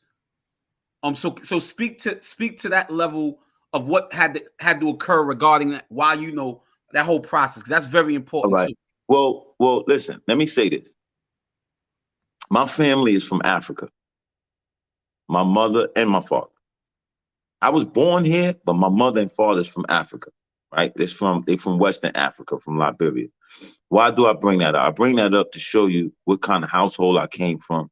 We don't come from money. My parents came here, work hard. You know what I'm saying? My pops, my moms, boom, boom, right? They work hard, and to put food on the table. Like I said, I got, 8 brothers and sisters. So it was tough. You know what I'm saying? Trying to feed all of us. And so when I went to jail, you got to think, I didn't have no paid lawyer. I had an 18B. Right? You know what I'm saying? So, and then, when I'm upstate, I'm locked up for something I didn't do. How am I going to get out of jail? Who's giving me money? So I started hustling in prison. I started selling drugs. Now that in and of itself is going to bring a whole nother thing. Understand that I'm not promoting that. I'm not saying someone should do that. What I'm telling you is the circumstances that I was in and what I felt in my mind was going to help me get out, right? Because, I felt, how you going to pay for a lawyer, but I'm asking you to send me money for commissary that you don't have, right? A lawyer took $25,000 from my family, ain't do nothing. They didn't have that. Facts. They didn't have that. That shit was a super blow. Another part of the injustice system. It was a super blow. 25 grand to a person in the hood is like $1 million. My family loved me enough to put that up. And guess what? They got took and they got robbed straight up and down. You might as well put a gun in their face and take it. They got robbed. So now I'm sitting in prison like, damn, like where I'm getting this lawyer. Listen, I had an 18B, but I had 4 paid lawyers after I blew trial. Right? I had a paid lawyer to do my 440. I had a paid lawyer to do my direct appeal. I had a paid lawyer to do Eric Canobas. And they was just taking the money. Right? So now, how am I going to eat? How am I going to survive in prison? I still got to go to commissary and I still got to fight my case for a crime I didn't commit. I still got to get out. Still got to get out. And I'm never going to stop fighting. I knew that. I'm never going to stop fighting until I take my last breath. I knew that. So now I'm like, damn, I got to get money somehow. They're not paying me enough in here. I start hustling. Right? Everything. And in 2001, when I was in Clinton, I had got busted with some marijuana and heroin. And they gave me a new charge for that. Right? And it was a felony. And I copped out to 1.5 to 3, which they, you know, they ran it consecutive, added it to my sentence. And that was sort of the whole drive behind the new charge. This is how I had to try to survive, to not only eat, but to pay lawyer fees. Prior to that incident when I got busted, my family had already lost about $45,000 in lawyer fees.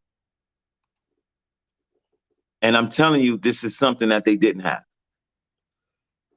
It's not, trust me, bro, it sounds like somebody can come up with $45,000. Oh, they must have been doing okay. No, they was not. I'm telling you, they did not have it. That was people who love you, that was willing to sacrifice. That was money that people saved.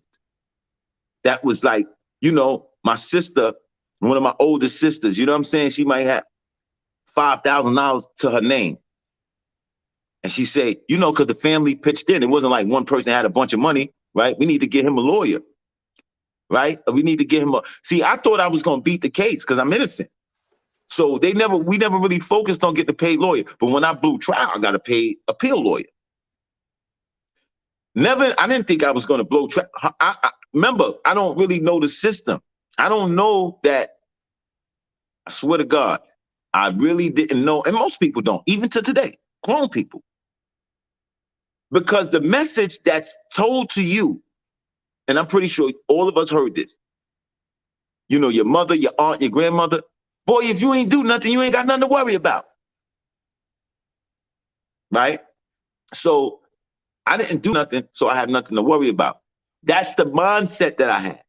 But that's a naive mindset when you talk about the system.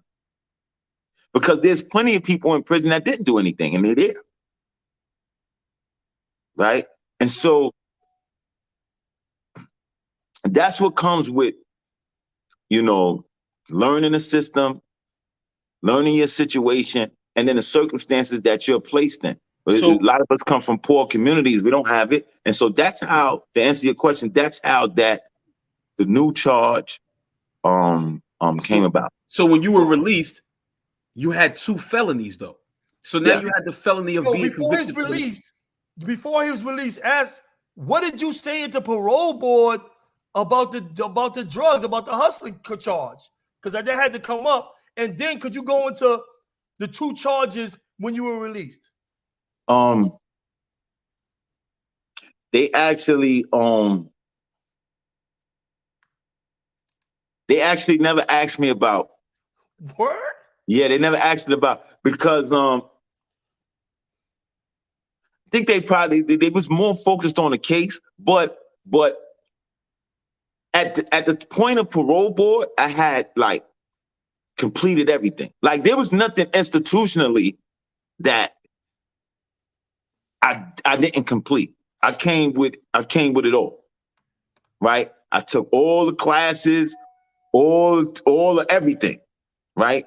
And remember, you know, when I came, I was, you know, even though I was young, again, I come from you know, my family. So my family was big on school. So I was never a dumb kid. You understand what I'm saying? I was never a dumb kid.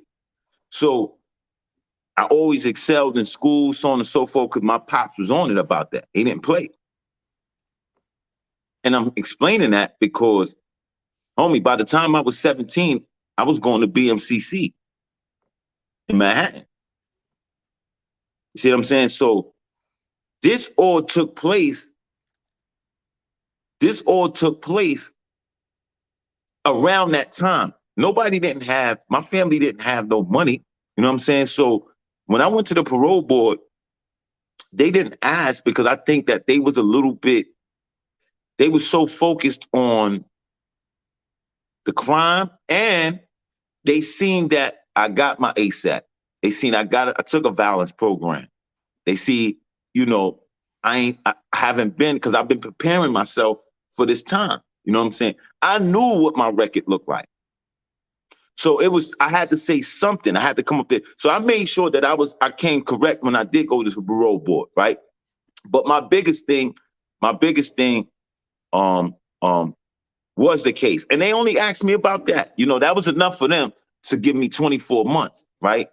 They probably would have got to, I'm pretty sure they would have got to the new charge and all these other things on my ladder boards, right?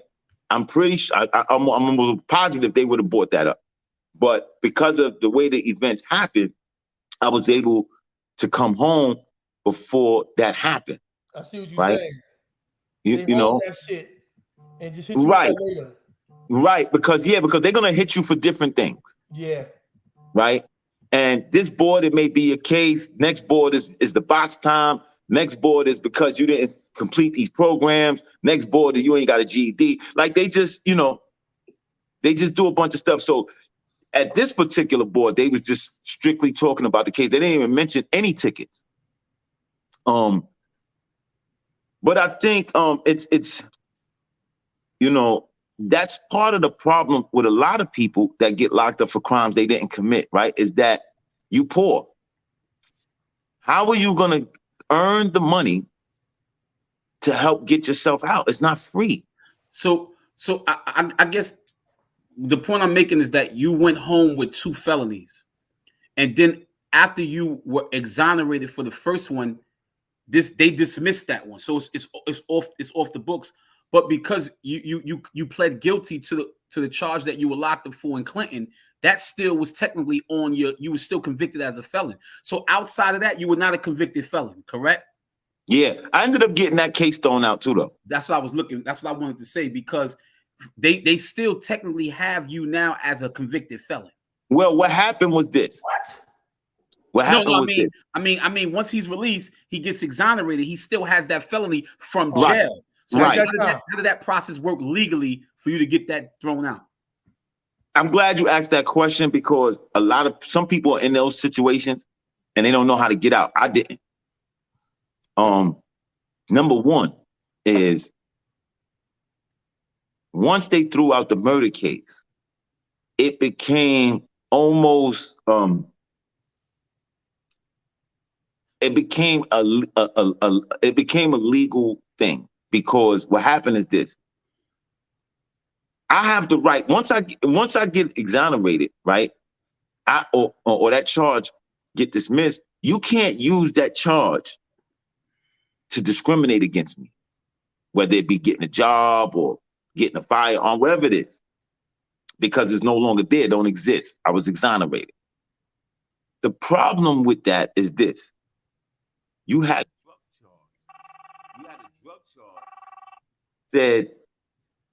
a drug charge that said that I'm locked up, that the first charge was promoting prison contraband.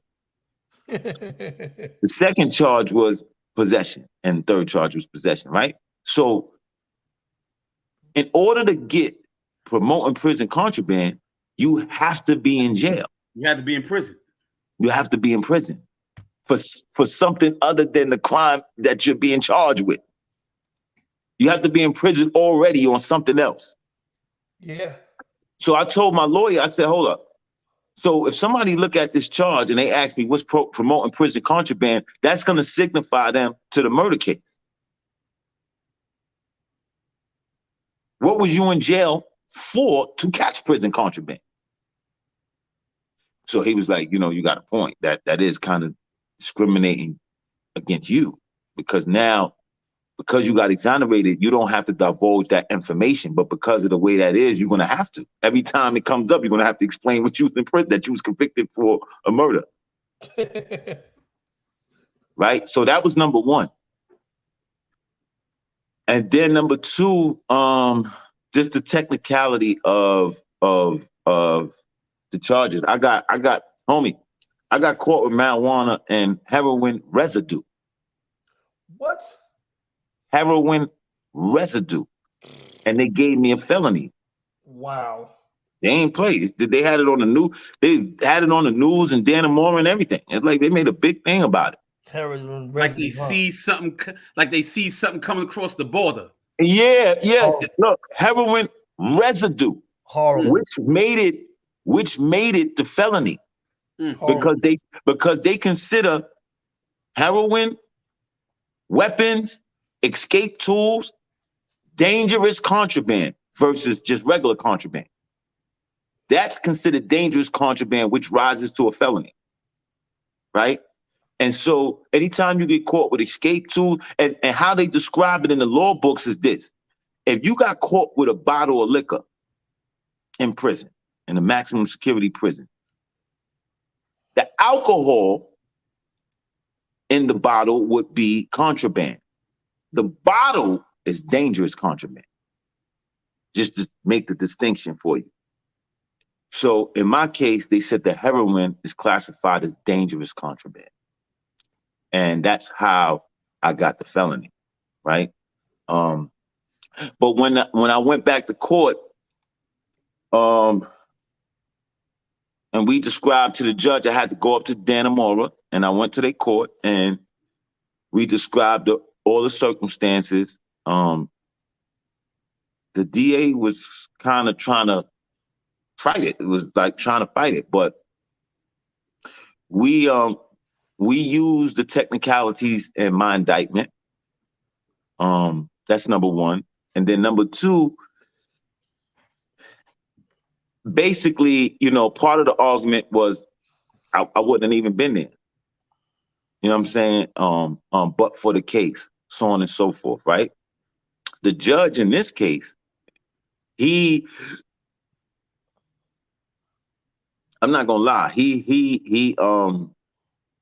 it seemed like he felt bad from what happened. He like, damn, you did all that time for something you didn't even do. He took the attitude of like, you know, I don't think that based on the circumstances, I don't think you should be doing any more time. We shouldn't be putting nothing in front of you, right? But that's him, the judge. Remember, the judge don't issue charges. The judge don't launch charges against people. The district attorneys do. So no matter how the judge feels, the DA's office is the one that got to drop the charges, right? So he's like saying stuff to kind of let the DA know, like, you know, it makes no sense to go further with this, right? We end up beating the case, right? And then that judge formally gave me an apology for everything I went through. He was the only judge that did that. The judge that I had my 440 and got exonerated, she didn't do that. She didn't say, hey, Mr. Moses, I'm sorry for the time that, you know, we sincerely, blah, blah, blah, blah, this court. She didn't say that. Here's it is. There's a judge way up in Dannemora that has nothing to do with nothing. He took the time out and said, Mr. Moses, I apologize on behalf of the court for what you went through, so on and so forth, blah, blah, blah, blah. And I really felt that because he didn't have to do that. And it came unexpectedly. So as it currently stands, you have no felonies on your jacket. That is great. Well, I do have one. I have a YO. It's a youthful offender. Youthful offender. Listen, y'all tuned in to We Locked In. Y'all getting this exclusive conversation from Sundhe Moses. I'm your host, Moshe Canty. I'm here with Mikey B, my co-host, my other co-host, KK. We got Jay Burton here with us. Listen, if y'all got any questions, now is the time to ask our brother, Mr. Moses. Please put them in the chat. I saw a lot of questions being asked.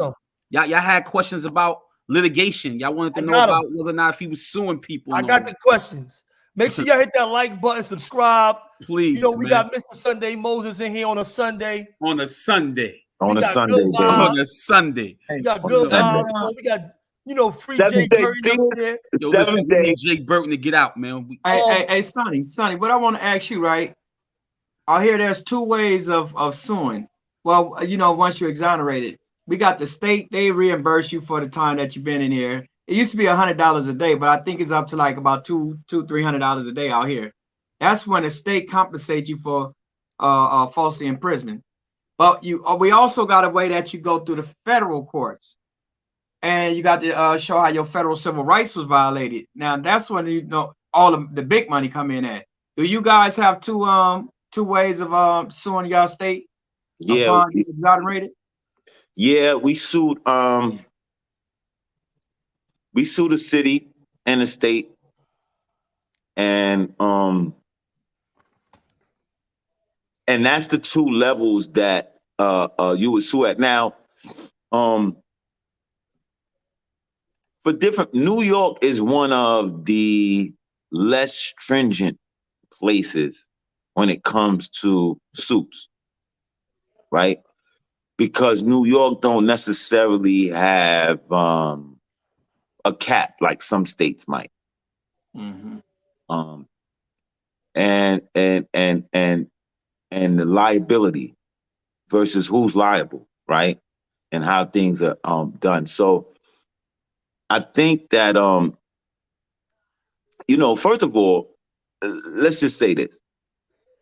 There's injustice in every part of our system. It's not just the criminal justice system, right? You're gonna find injustice every step of the way. So when you talk, even getting the money that you would get if you were wrongfully convicted, there's injustice in how they handle that. Let me ask you something, right? Let me ask you this.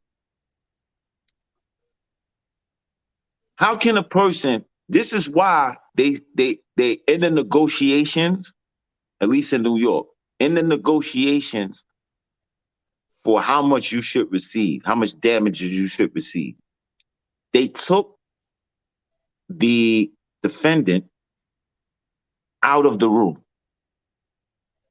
The people that argue that is your lawyer and them, whoever, or whether it be the comptroller's office, whoever representative, it's your lawyer and them. They no longer have me in the room with that type of discussion. You know why? Because imagine how it would feel if someone was trying to monetize your life. Yeah. And you sitting there and they saying, hey, we should give Moshe 500,000. Oh no, 200. What you mean?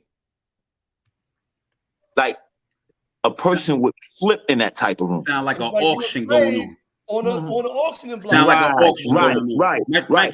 Mikey, me and you on the same page, bro. I'm thinking, like, right. Whoa. And think about that. But see, look, that conversation. Crazy.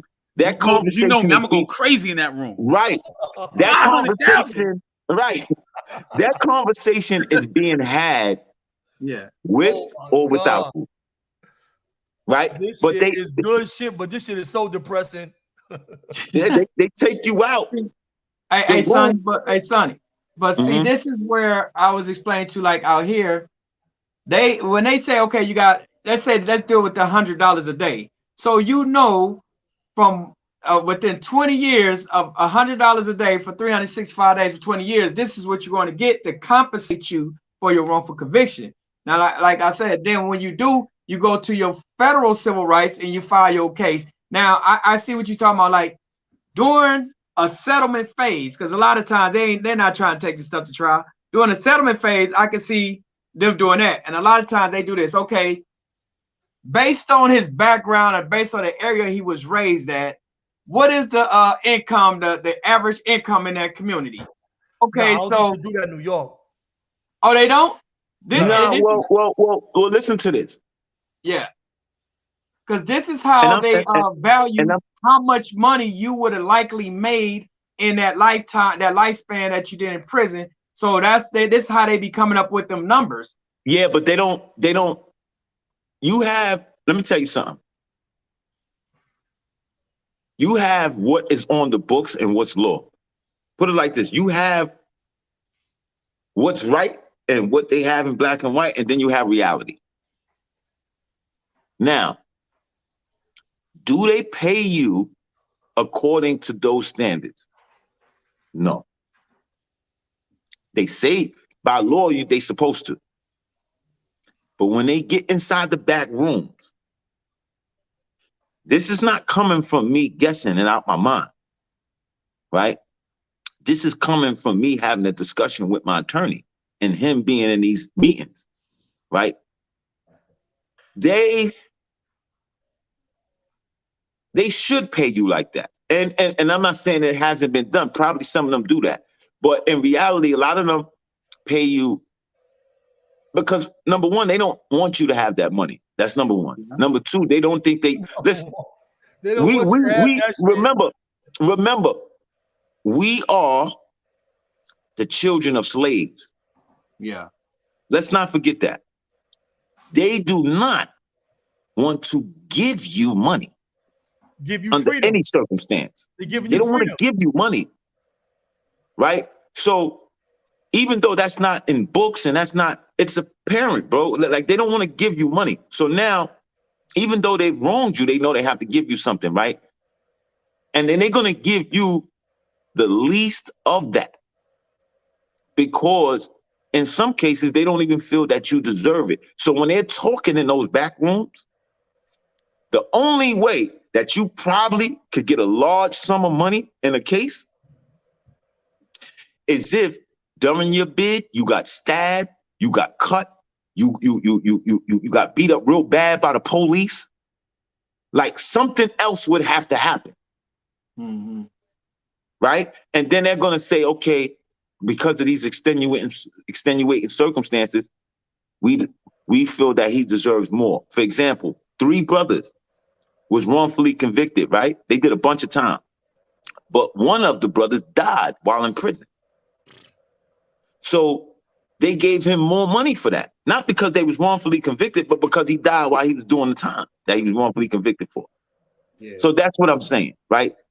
If that's who they look at and say, you know what, we'll give him X amount. Everybody else, they're going to give you the minimum amount. They don't care if you was locked up for something that you didn't do and you did X amount of time. They don't care because that's the overall goal anyway. It's just that we got caught and legally we got checkmated, so we're going to pay. But when we pay, we only going to pay this amount of money. You got to remember, money is just a paper instrument. They have it. So I can violate Moshe, pay him, and then turn around and do it to somebody else. Achille. Jay Burton. I got him. I got him. He muted. He muted. All right, thank you. All right, Mikey B, can you pull up that Destiny Diaz question she had for Sundhe? Why and how you can sit in court knowing you did nothing wrong instead of jumping up and saying F no, I didn't do this because I don't see me sitting down while they bold-faced lie on you. So she seemed to be very upset right now. So Yeah. She mad at you. She mad at you, I assume. Yeah, well, let me say this, right? I get her frustration and her anger, right? And that's how you would feel. But when you in the court and you're in front of a jury, not just to mention, right, Ms. Diaz, you speaking about present tense. I'm 46 years old. You talking about a 19-year-old kid that didn't have much experience with the criminal justice system and how it works. When you go in the courtroom and you see people that age, right? What are they usually doing? They got big eyes and they got hope in their lawyer. When you see them adolescents in there, what they be doing? They be quiet. Because they don't even really understand what's going on. They don't understand a lot of the terms that's being said. They're just relying on their lawyer. And what they don't want to do is mess up the case by looking like an animal. See, when you start jumping up and cursing, yo, you lying. It almost works against you than helps you. Right? Shows you have no temperament. Right. It shows that you're not right. Like you're not a decent kid. That you are violent. You can't even sit there and listen to testimony. You jumping up, damn near threatening the person. So aggressive. Right. So, and that's what they did it to Scarcella, and he showed his hand. He is aggressive. They did it. They asked him a bunch of questions, and he got aggressive. And the jury got to see. The jury got to see a little bit of his personality. And you want to come off in court as a decent young man, right? not one that's remember, I'm 19. So I mean, I can't come off as being disrespectful to adults. I mean, you were, let's just keep it real. I mean, although you were in the streets, you were a decent young man. You know, just because you was in the streets and, you know, we did the things that we did didn't mean that you didn't have a good upbringing, that you didn't have values, you didn't have morals, you didn't understand the difference between right and wrong. You understood that. So, you know, and I just want to clarify that. I apologize. I want to say something on that too, because I too was a youth. I was 16, and I turned 17 once I went to trial. And everything you were saying, Sonny, what we do, we put our lives literally in this crack of hand. That's what we do. Hope and pray that this man get us out. That's a fact. We cannot jump up and say, oh no. And the cold thing with my case, they had one informant. Although the foreman, when he came to trial, he was like, man, look, I was on drugs. I was trying to get back out of jail. The police showed some pictures of me, and I told him I know Jay from the hood.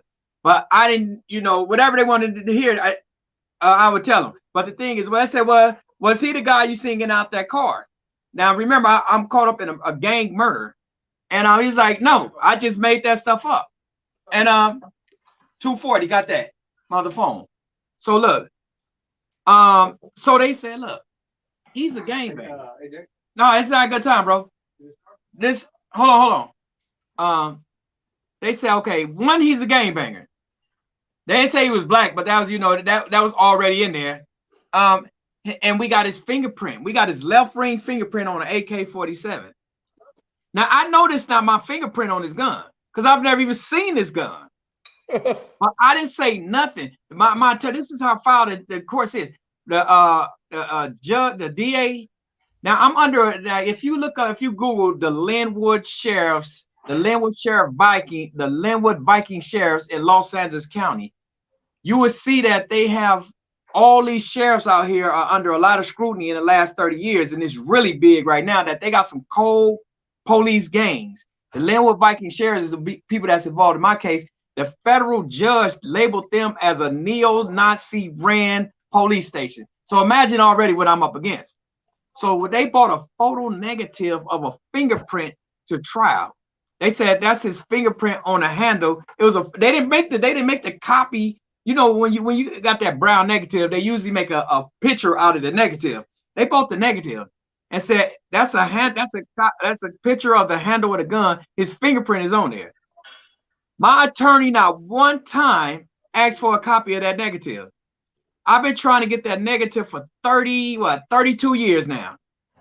They have denied me access to that negative for 32 years. Why? Because the print doesn't exist. But I'm going back to Miss Diaz's question. The thing is, I'm 17 years old, sitting next to, and this is my first time in adult court. Right. I have no idea. I don't even know what they're saying. Half of the stuff they saying, I just said, look at him and say yes or no. Yeah. And the thing is, they speak in lingos. I don't know what they're talking about. A lot of this stuff. Yeah. Destiny Diaz, a lot of this stuff is being entangled in the justice system. Right now, I have 4 felonies on my rap sheet, on my jacket, excuse me. 4 different cases. I have 4 different cases on my jacket.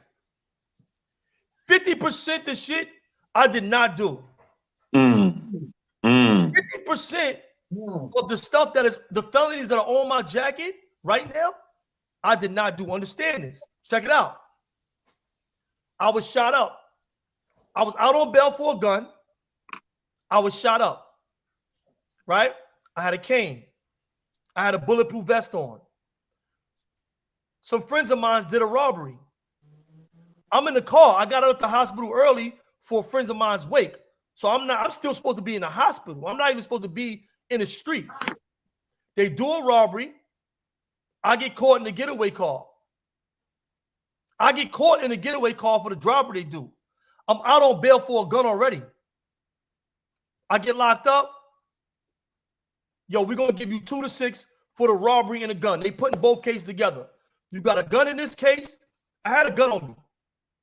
I had a gun when I came out of the hospital. You got this robbery. You were in a robbery. They pointed me out of the lineup and said I was in the. They said I was in the store when the store was robbed. That was a lie. I was in the car. Sleep. I was in a car asleep because I was highly medicated. My stomach was still, it ain't healed. I still had staples in my stomach from being shot. I go to court. I end up copping out to a 2 to 6 for a gun and a robbery that I did not commit. To this day, it's still on my record. Wow. In prison. Rikers Island, HDM. OBCC. I catch a new charge. I have a fight with a cop. I beat a cop up. They take me to the main intake. They cuff me. They beat me senselessly for an hour. Took turns, came back, got tired. The guy's brother came to work, kicked my ass for a while. Wow. Left me in the cell, just spit on me, kicked my ass. And they said I assaulted them then too. When I copped out, I got 2 cases. One that I committed, and one where I got my ass whipped. Another officer, they beat him up, made him look like I did something to him in the main intake. So now when I cop out to 2 5 flats. One for the officer I did fight, and one for the officer I didn't fight. That's on my record. So when I go to the parole board, I got to explain all of this stuff like I did it. This is the trickery in how they wrap you up in the justice system, and only we can understand this from being in the justice system. Yo, you're right. You're right, Mikey. And that's a great. Can understand this. No, yo, comrade, that's a great point. And I wanna add on to that. That's a really, really great point. And I didn't. Me and my co-defendant didn't come to jail on a political case. It wasn't political. It was a nonsense robbery case. Attempted murder, robbery, gun possession. Simple. I became politicized like Jay Burton while I was in prison. At the time, Mikey, we were part of the gang subculture. We was all in. And that's why I became, when I became political, when I began to identify myself as a Black revolutionary, I've never been framed on a level like this in my entire life. I've had weapons placed into my cell. I've had gang intelligence officers come and place things in my cell or in the cell I was occupying. I've had to defend charges and allegations that I knew I was innocent of. Wow. To Mikey B's point, when I went in front of my time allowance committee, all this information was on there. I'm sitting there saying, I can't even defend against something. Listen, you want me to defend against allegations against people when it's like the boy who cried wolf. Right. It's like, so I did everything. It's like, come on, to Mikey B's point. Sorry. This is why I think systemically, the system is designed for us to be identified in the criminal sense so that it can then justify its reason for doing what the system is designed to already do. Some people say the system is broken. I say when it comes to us as a people, as being descendants of slaves, the system is exactly constructed the way it was intended to be constructed. Yeah, it's not broken. It's exactly the way it's supposed to be. Young Black men are being hauled off into prison. That's been happening. Young Black men and Latino men are being convicted of crimes that they did not do. That's been happening. Young individuals are basically being, not only framed but killed while they are in prison. That's been happening. Moshe, real quick, and I want you to finish. Segue real quick. Can I recommend a book that speaks real deeply on that topic? What's that? It's called The New Jim Crow. Written by Michelle Alexander. We had a class. Me and Moshe was in a class on that together. We had a class on that. Okay. Yo, I know you guys. Favorite books, man. Yeah, I knew you guys would know. But for your audience, yes, let me put that in the chat for the Destiny Diaz's and the people that really want to, try to understand what happened and stuff like that. Yes. It's a good read, and I think that some of your listeners should go out and read it. Right? Yep. Michelle Alexander, correct. I got it, Mikey. You got it? Listen, man, y'all tuned in to We Hit that like button, man. I don't see no questions coming into the chat. We already I got some. Listen, man, come on, man. The brother. We're gonna do this quick. Hold on. I got a major one I wanted to answer. The white man is treacherous and a real gangster. Malik Nunez. Check this out. The white man is treacherous and a real gangster. Let me tell you something. where you see this mostly at, because you don't see this on Rikers Island, and you might not see this all the time upstate. But where you see the real gangster is at, all these guys, all of us, myself included, that consider themselves gangster, when we look, everybody got that new Jim Crow. We know about that. That's right, right. Jay. That's it right there. I got one in the room. Something. I got one in the other room right now. Fact. All these gangsters that you hear went to the parole board. All these guys you hear went to the parole board. I got no hair right now because I cut my hair when I went to my first parole board. My wife said, "Why do you cut your hair?" I said, "I'm going to my parole, but I want to go home. I don't want to look like." All that gangster shit go out the window. Dude just praying. right. Dude just praying. Dude just shaking. Dude just crying. Nah, seriously though. How they look. They talking to everybody. They all that gangster stuff that you hear about going through these bids. When y'all get these guys in these venues, please ask these guys what did they do when they went to their parole board. All that gangster shit went out the window when they was trying to fight for their freedom, when they know they had to go in front of those people and talk to them, and they had the power of life in prison or freedom in their hands. I've been there with I've been to all the prisons. I got hit at parole boards in the box. I got hit at parole boards in all the jails. I've been all around. I got hit 6 times at the parole board. And I see the same thing. All of us do the same thing. How I look, bro. Hold on. Let me say a prayer. Am I wrong or right about this? Yep. You're 200% right. This is when you see who the real gangster is when they go into the parole boards. Because all of us are quiet. It's like a church. You know what, Mikey B? The reason why those behaviors could never work is because as Black men, we're not we are not bred. It's not inbred us to be gangsters. It's inbred us to be righteous men. Anytime you set on a path of, you can never get something good out of something that's inherently bad. It's true. It just can't happen. That's true. Right? Meaning this. If you're out there doing robberies, right? And you're out there killing people, and you're out there doing things disaccording to your nature. When somebody turns around, and I'm gonna use a real situation. And I was just talking about this with somebody. Look at the 6ix9ine situation and those other individuals who was involved in it. Now we can sit here and say, and we can sit here and talk about 6ix9ine all day about what he did. But what was it that they did to put themselves in the position for a guy like 6ix9ine to tell them? True. We're going to ignore that part? That's true. Now, if you had a discussion with a very righteous man, he's not going to ostracize 6ix9ine. He's going to say they shouldn't have been doing, all of them, they shouldn't have been doing what they was doing because this is what resulted in what they got. Right. You think I'm gonna tell a youth,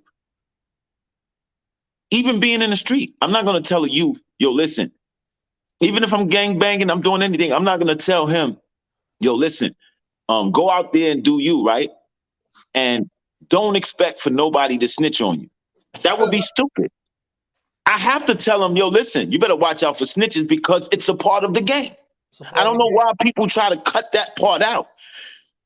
The same way robbery, the same way deceit, lying, kidnapping, and all these other things, as much as you want to dislike it, it's still a piece of the pie. And if you're out there doing things, like they were, when somebody comes and snitch on you, how do you act righteous now?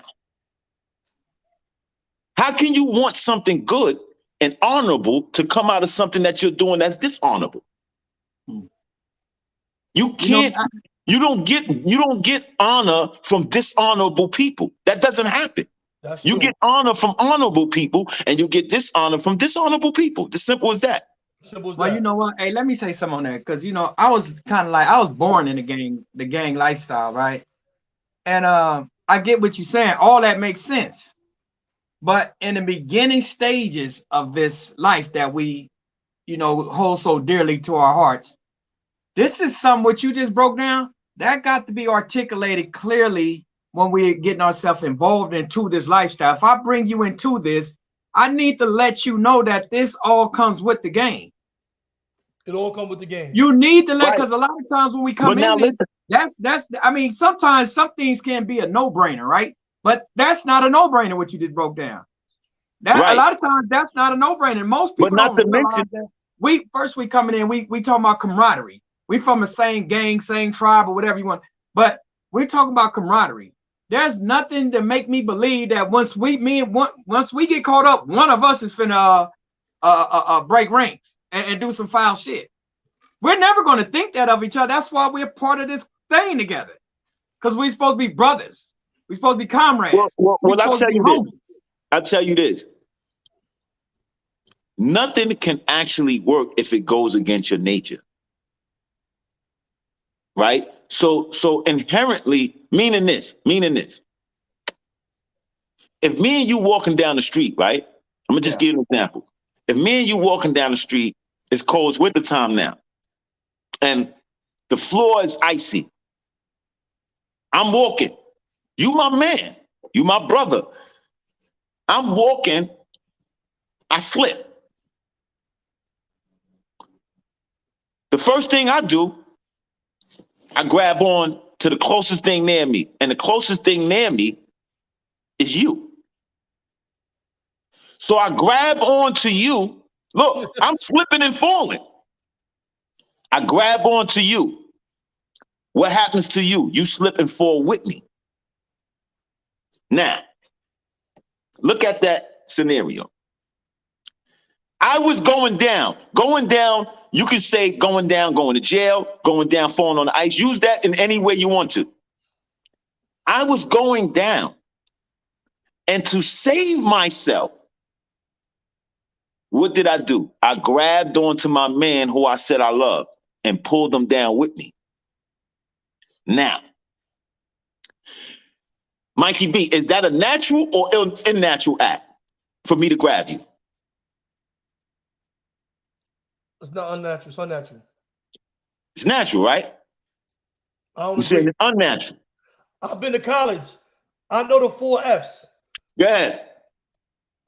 Psychology 101. They give you 4 F's. That's not one of them. So I'm gonna just say I know what you're saying out of instinct, but that's not instinct. That's a learned behavior. It's a learned behavior. Correct. There's only 4 F's. It's 4 things that we're gonna do. Fight, fuck, feed, and flee. That's the 4 F's of psychology. That's the empathetic. That's what we do automatically. Right? You've been to college, Moshe. Well, this is what I say. That's true. That's true. What you're saying. Where you're coming from. No, but listen to this. Instinctually. Right, because it falls into, and I'll show you, it falls into self-preservation. In order to ignore saving yourself, that takes discipline and practice. Let me tell you something. You're right. That's breeded out of in our hoods, the real hardened criminals, the real guys they call criminals, that's breeded out of them. All right, somebody's shooting a gun. Shooting a gun, and people run. Bow. A car could go off in my neighborhood. Some people gonna run. Some people gonna get down. Some people gonna grab their shit and put it out. Right. It's differences in people. Right. Discipline like you said, it takes discipline, can breed the natural order of things Right. from you. Right, because this is why. But see, this is what. For example, to deprive yourself of food is not natural.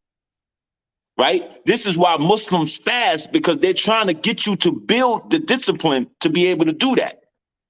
Right. Because you ask yourself, when you want to build something up, you work it. You want to get big, you work out. But how do you build something that's intangible, that you can't touch or see? You can't work it out. So how do you, when you want to say, damn, man, you know, I'm not strong enough, or I don't feel I'm strong enough, Build your weak. spirit. Right, you build your Build your spirit. will. But Will the only with way you spirit could, right, can be built. There's right. ways of building will, like you said, Now that's a fact. fasting. There's ways By of building. fasting, right, by doing those things to sort of build yourself up.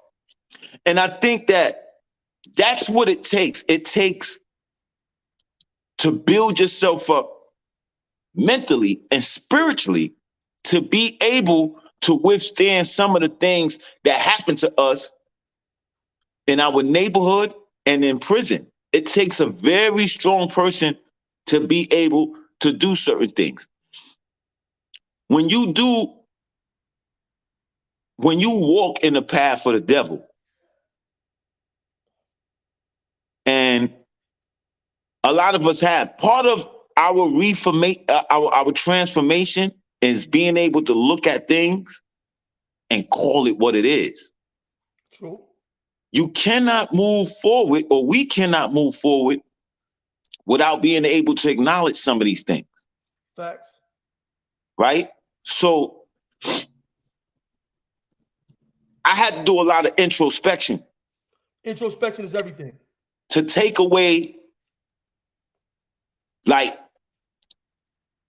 some of my insecurities, like in situations where I might feel like you trying to play me because you think I'm a sucker, I react. Right? I had to strip away a lot of stuff. You understand what I'm saying? And really, one thing I'm not gonna do is lie to myself. Because then that's proving that I'm insane. You lying to yourself, bro. I'm not lying to myself. If I see things, I got good sense, raised good. If I see something and I think that that's not right and exact, then not only is that what I'm gonna say, I'm gonna strive to live like that. So I don't believe, like, for example, I was like, you know, kind of like teased as a kid. I just told you, my parents were from Africa, you know, growing up. Oh, you're African, you know, but I was born here, but they still would be like, yo, you know, because they would hear my mom's accent and stuff like that. Because of that, I developed this, like, thing that I don't like bullies and stuff like that, right? So it became sensitive growing up because of that, as a kid, being teased and stuff like that. And so now I don't like people that do stuff like that, right? And it went into my adult life. So these are things that I had to strip away, right? How I see certain things, certain ideologies, right? I had to strip that away and call a spade and stop group thinking, right? Like, this is what the hood thinks, so this is what I think. No, what do you think as a person? You got a brain, you can critically think. You see what I'm saying? 10 people can be wrong, bro. Like, you know what I'm saying? 10 people think like this, 10 people can be wrong. So I'm saying all that to say that when you look at how people look at some of the things that we go through in prison, some of the things, the barriers, and that's why I pointed out earlier, I said it wasn't just the case, but it was also me coming, you know, I'm 19, turned 20, turned 21. I couldn't even buy liquor. You understand what I'm saying? Like, these are the things that I didn't know how to drive. I didn't know how to do a lot of shit. You know what I'm saying? So these are the things that, as I'm growing up, I didn't have a whole lot of sex. You know, you got some people that lie and be like, bro, I'm 19. Like, how long was you having sex? I had a baby by the time I got locked up. But even still, I didn't have a whole lot of experience with women. Right? So here it is. These are all things that I'm tackling growing up, 21, 22, all through my 20s, right? 30s, boom, growing up. And I'm becoming a man. And my mother and father and my brothers and sisters, they not there. Who's there? COs and people in jail. That's where I'm getting, and like you said, that's what I understood. Like you said, I wasn't gonna be a victim. I wasn't being no victim, right? But at the same time, I'm not inherently a violent person. I can be, but I'm more cool.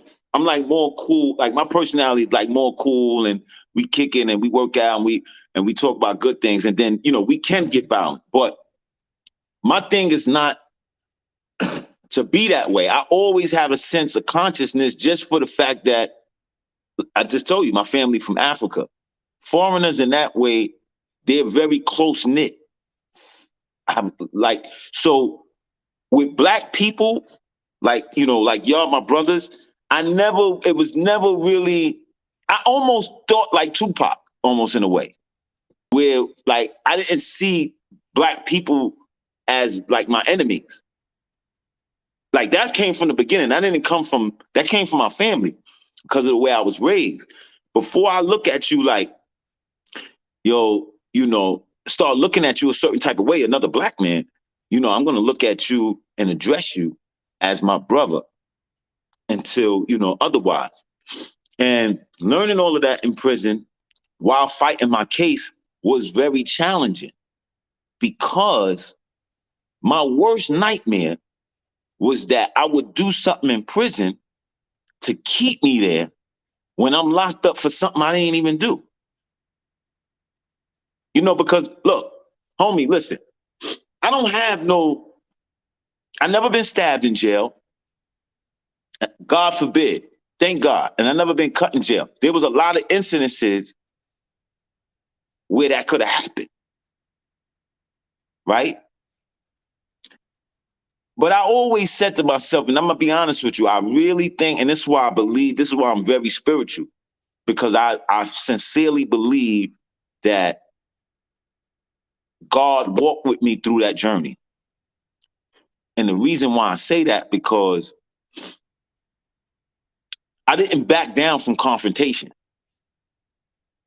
But those confrontations always found a way of not happening. I'll give you an example. In 2013,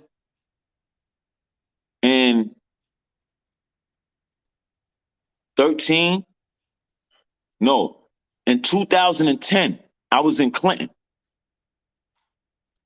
And I was at this time, the phones used to be like crowded, right? Like around this time, right? Like the phones used to be crazy. How long were you there for? Excuse me. How long were you there for in 2010? I was actually in Clinton twice. I was in Clinton in 2001, and then I came back in 2010, and I was there for I might have been there. I was there for a little while. I remember I used to be on the Brooklyn court. Maybe like a year, because at that time I had to they called me back down to the Allen. I remember. I came in 2011. Oh. Or was that 2012? It was 2011, 2012. I might have been gone. I was in upper F. Then they moved me to up, from lower F. I went to upper F. I went to the west side. D-Rock was there. Yep. See, now I was there with, okay, all right. See, I had left them. See, that's the thing. I didn't stay that long because I had to go back down to Rikers Island. I was there for a little while. Then they called me. Mr. 400 in the chat was there. Yep. I was in B Block for a little while with him and Fiend and all of them. And because Mr. 400 was over me in B Block. Me and Fiend was on the flats. Eddie Peck was on the flats with me in B Block. Right, too. Eddie Peck, right. And then from B Block, they moved me to upper F. I was on the upper F side over there. I think when I was there the second time, and it was a big riot there. It was a big riot. Over the phone. Over the phone. Yo, dig it. I go to use the phone, this kid, and it was over the phone, homie. Right? And that's why I said, I think I go to use the phone. My man, he puts the phone down, bro. It's like 100 people waiting for the phone. Puts the phone down and called me. But I had next, though. I waited my time. I don't skip nobody, nothing. So when I'm going to the phone, I see another dude beeline into the phone, too. A homie, too. I didn't know he was homie, but he homie. Going to the phone.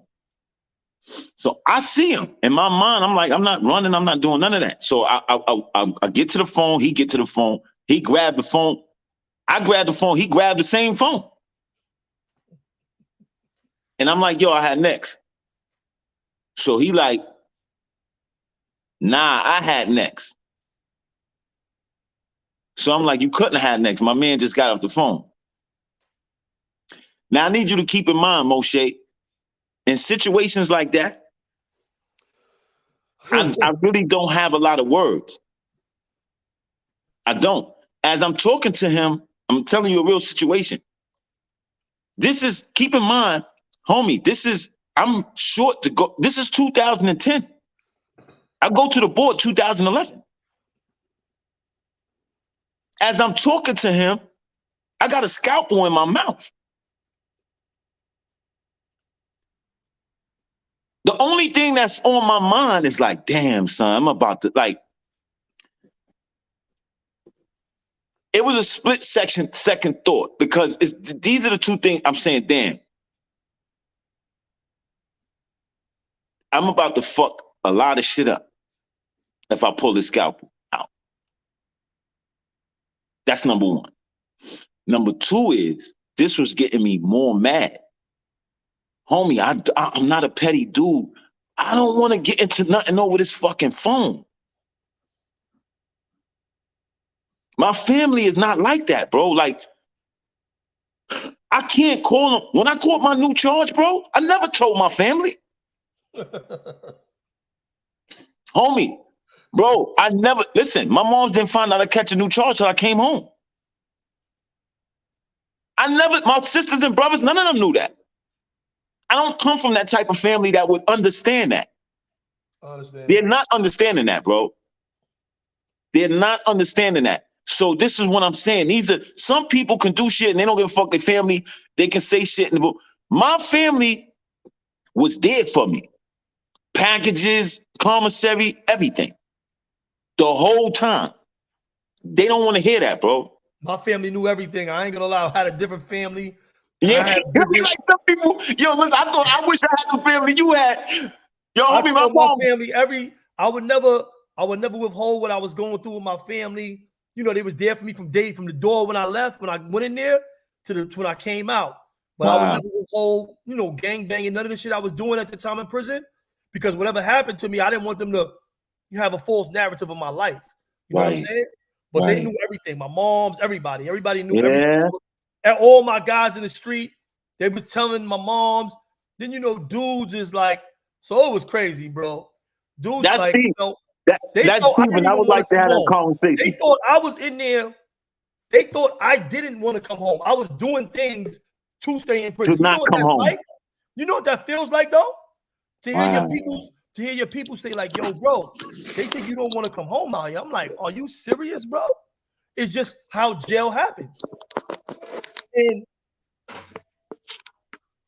my first ticket upstate, my neighbor got snuck up. He was homie. I was big homie. When I first came upstate, the kid got hit. He said my name. He said I put the hit on him. That's my first ticket upstate. Before I came home, a kid stole a $2 chicken from me, bro.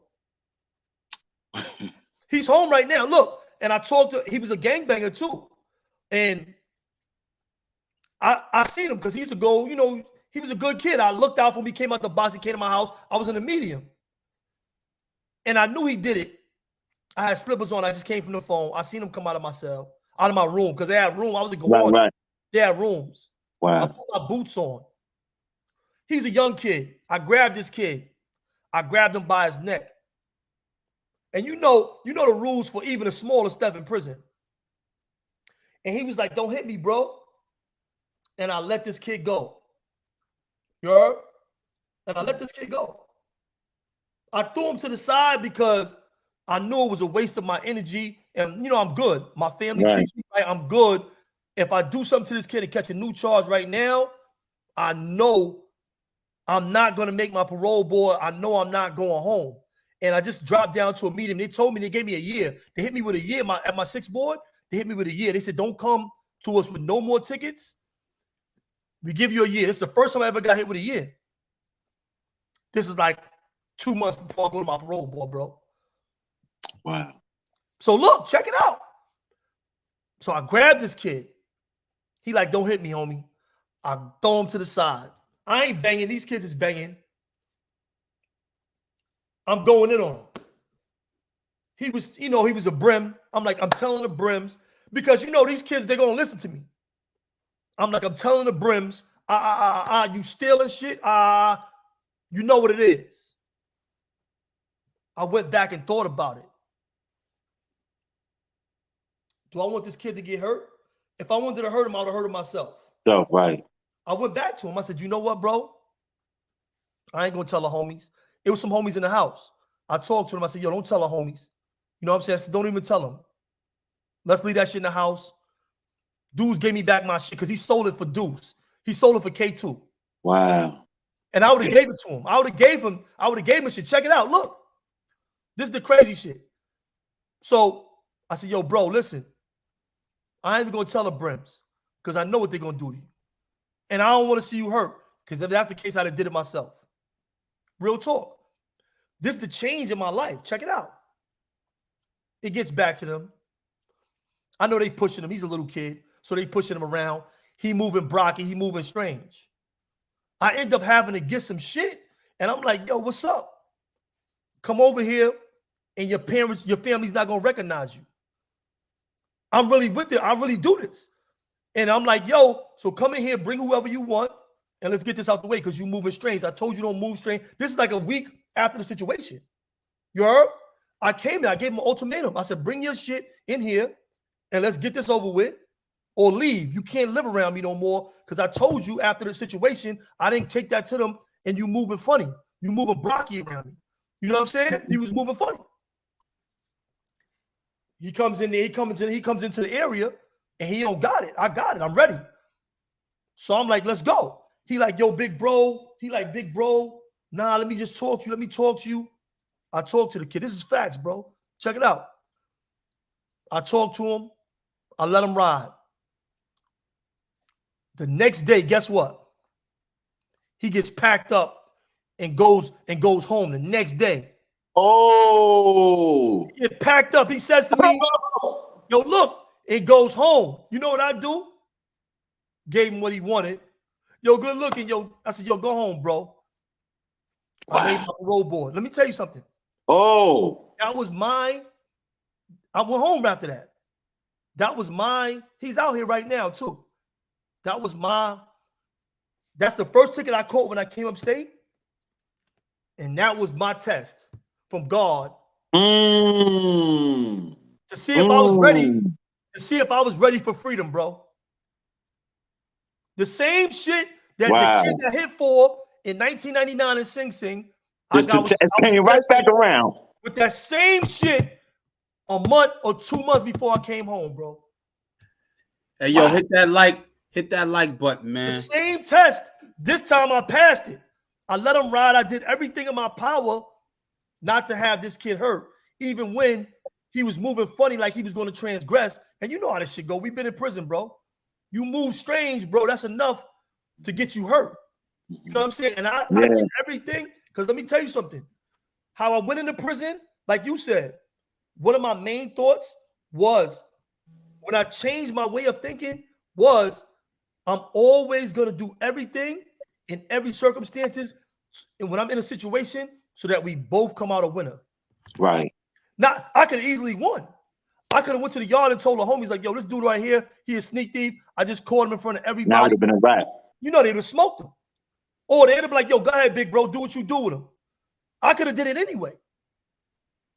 I wanted to see the kid go home. You see what I'm saying? I wanted to see him go home. I wanted him to be safe.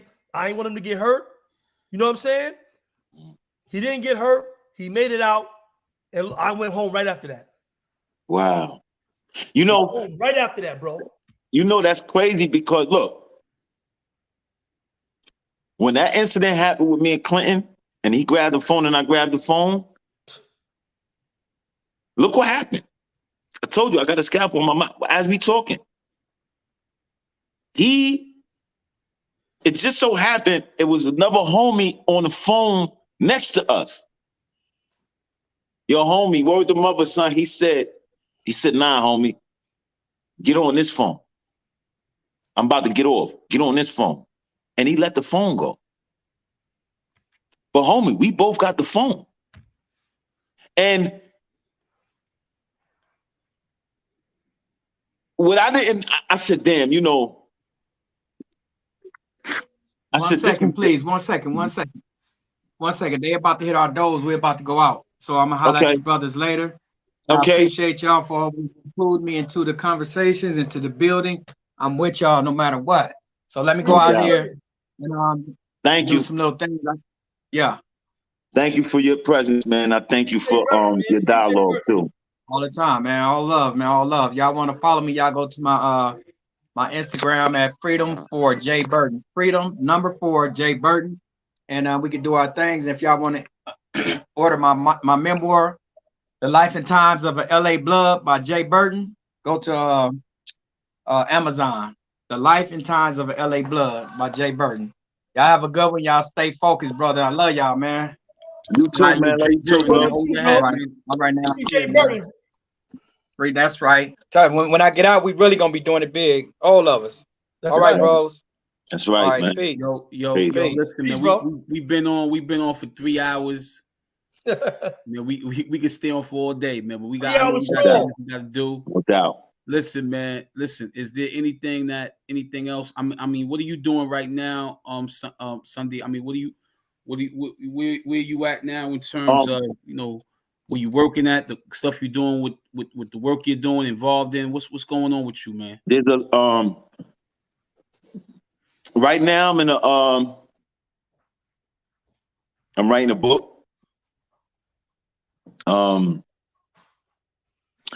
It'll be out soon. It's gonna be explosive. I'm also working on a film about the story. I own a restaurant in Kings Plaza in Brooklyn, a wing place. So one of the things I do, you know, not to mention, you know, come get some wings and food. We have the best macaroni and cheese in Brooklyn. It's really good. But one of the things is that I get to offer people jobs and opportunity. And I'm real proud and happy about that. And I'm looking to do a lot of community stuff. Recently, I just did a rally at City Hall. I go around to these criminal justice colleges. Last place I went and spoke was at Pace University, Pace Law School. I spoke to a lot of students about some of the things that we're talking about. I met with the deputy mayor, Ben Tucker. I'm always working to try to either force the conversation or change local regulations and state regulations as it pertains to wrongful convictions, and trying to spread the message. So whether it be high school, going to high schools, I went to Franklin K. Lane not too long ago and spoke with some students there. So whether it be a criminal justice college, I also worked for a juvenile probation in Brooklyn as a parent coach. I don't do that anymore, but I did that for a couple of years. But I still work with some of the parents and still in communication with some of the people that I work with. So those are some of the things that I'm doing. And so look forward to a lot of that stuff. And, you know, come through the restaurant. We're in Kings Plaza Mall, Wings American Grill. Rings American Grill, man. Rings, All right. Rings American Grill. I'm definitely gonna hit that up. Take some flicks and all that shit when I'm in there, man. Definitely. And the crazy thing is that, you know, my wife and I, we just actually got our vendor license. Wow. Our company. So we're gonna actually be doing I'm gonna be actually doing some of the same work that you basically described in terms of making those connections, those networks with some of those institutions, particularly in the academic field. The goal is for me to definitely get up into criminal justice institutions in which I can speak about that experience of being involved in the criminal justice field, or just behind the wall, you know, getting handcuffs put on you, going through the whole ringer of the whole criminal justice system itself. I think we have a wealth of knowledge as regards to our personal experiences. So this 2022 is going to be very busy. Do you guys still have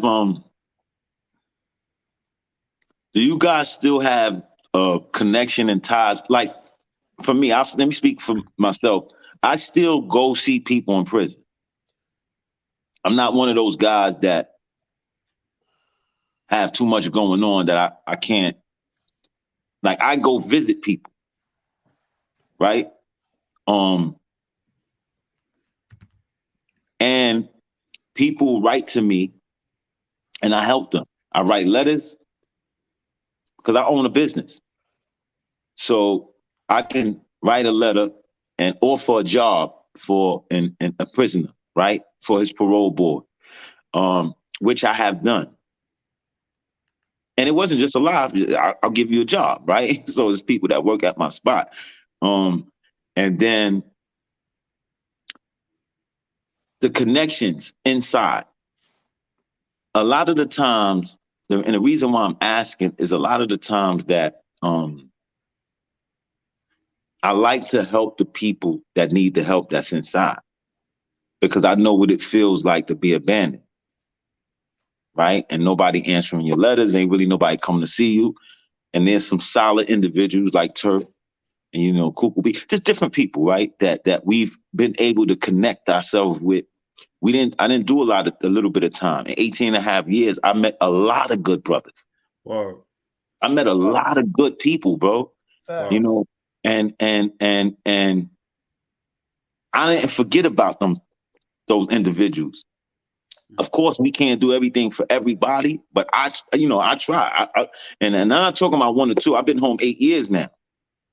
Like, I went to go and see a bunch of people, right?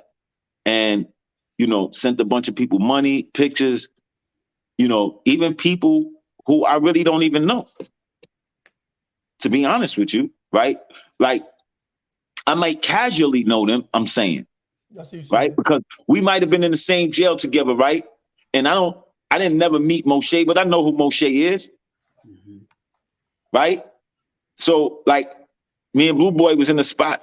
We never dealt with each other, but I knew who he was. I knew who he was. You know what I'm saying? He knew who I was, and that was that. So, if you're in the state for a long enough time, you're gonna know who's who, whether you know them personally or not. Facts. Right? Every jail I went to, I knew who was who, whether I personally knew them or not.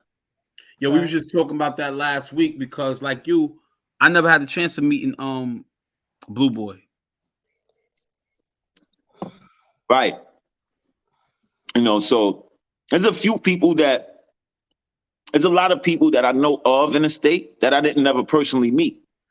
Yes, but if they're honorable, but we all know each other, right? And someone calls, say, "Yo, I need help with my case," or "I need this and that." Me, I feel obligated to do that if I can.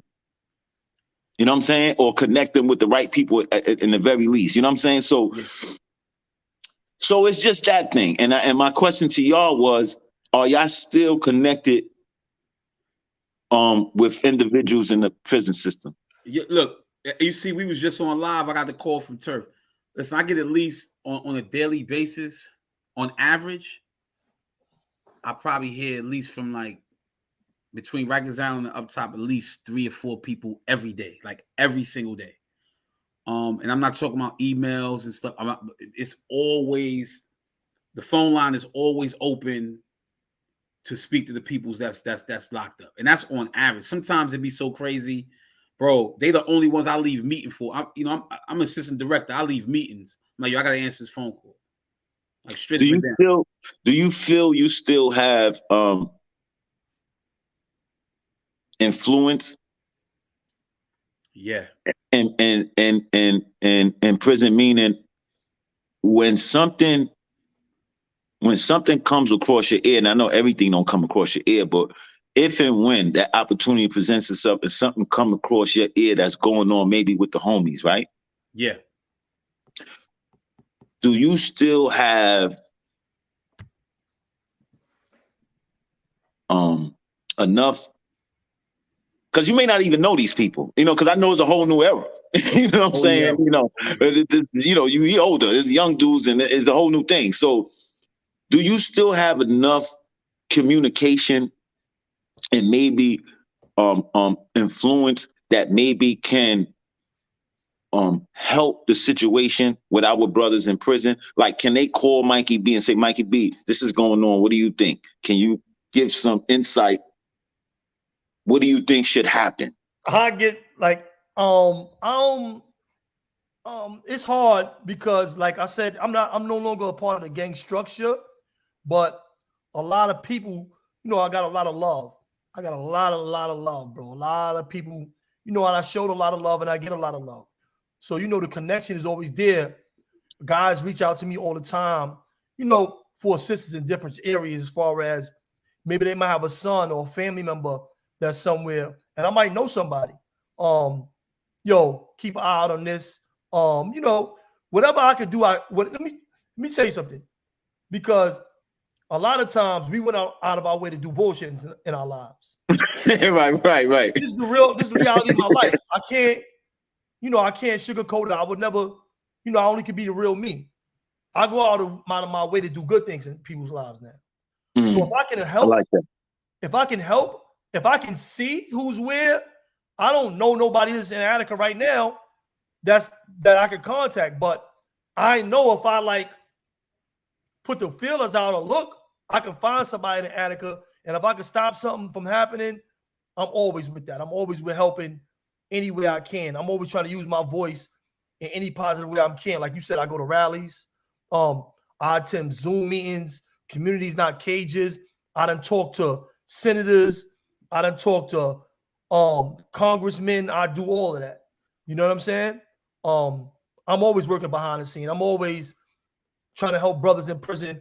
I'm talking for RAP, releasing Asian prisoners. I'm also speaking for, as well as Fair and Timely Parole Act. I speak for that right now. It's like I'm speaking on so many different fronts, bro. I'm always doing something behind the scenes. Even the stuff that be on YouTube that you be seeing and guys be beeping and stuff be going on. I'll be trying to help these guys clear their images up. That's how me and Moshe really got with China Brim and a lot of these other guys, just trying to help them from behind the scenes. I don't know some of these guys. So I might holler at somebody like Shaquell or somebody else and be like, yo, I heard, what's up with these guys? Can we talk to them? So we always trying to reach out. Moshe, I can speak for him and I can speak for KK. This is all we do, bro. We always trying to do something positive. If we can impact people's lives in a positive way, then we're going to work. We're going to do it. We with that. We're whatever. You know what I'm saying? You need to call us up. We'll be there. If we're around, then we're going to pull up. This is how we are. You know what I'm saying? Yeah. So yeah, that's there. You know what I'm saying? Yo, man, hit that like button. Y'all tuned in with us, man. Everybody that's been here since 1 o'clock, y'all been with us for 3 hours and 15 minutes. Some of y'all been here before. Listen, y'all heard this exclusive interview with our brother, man, Mr. Sundhe Moses, man. My brother, thank you for coming on. They don't know. They don't know. Me and Moshe had the locks. He had some of the most nice locks in the state. My wife said she hated them. His locks wasn't better than mine. He had the his locks wasn't better than mine. My wife, yo, Sonny, tell him the joints was I didn't even have locks. I had braids, but I had a crown, and they thought I had locks. The locks I didn't have was better than his. Hey, yo, man, listen, man. Y'all make sure y'all hit that like button. Y'all tuned in with us, man. This is a Sunday. Sunday Moses on a Sunday. Y'all got the exclusive, man. What's up? What you was gonna say, my brother? I said, people used to, I said, me and you we was in Elmira. I think we probably was in another spot together, but I know we was in Elmira, and I remember we was kicking it. You probably don't remember this conversation, and I don't remember the whole conversation, but people used to lie to Moshe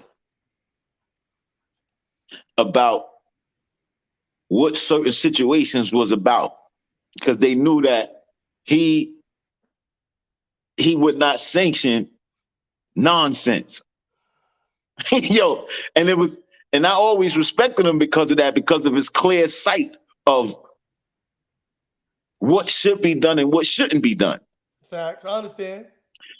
And he always kept that kind of around him and didn't let outside influences influence him. I clearly seen that, meaning this. Oh, he get the bag, so like you couldn't sway him with drugs, right? And you couldn't sway him with any other thing. It's really about what's right or wrong. And so I know what he speaks about wasn't circumstantial. He did it in prison, did it outside of prison. He did it as a gang member, he did it as a non-gang member. He's always been consistent with that. Very consistent stance, yeah. So that is respected. And I'm saying that, I know this, and the people that know him personally know this, but I'm saying that for the benefit of the people that's listening, that a lot of the things that he says he's a leader, you guys are leaders, and the things that y'all say should be taken with a lot of weight and gravity, because a lot of these people don't know who you guys are, right? And they don't really understand it. But I'm saying the people who know me, right, know who I am, and they know how, what I stand for. And I'm saying that this is one of the best shows that speaks about the realest topics from the most authentic people, right? And I love what y'all doing. I salute what y'all doing. Any help from me, I'm always gonna be here. We appreciate you, bro. My brother, man. First of all, we're humbled.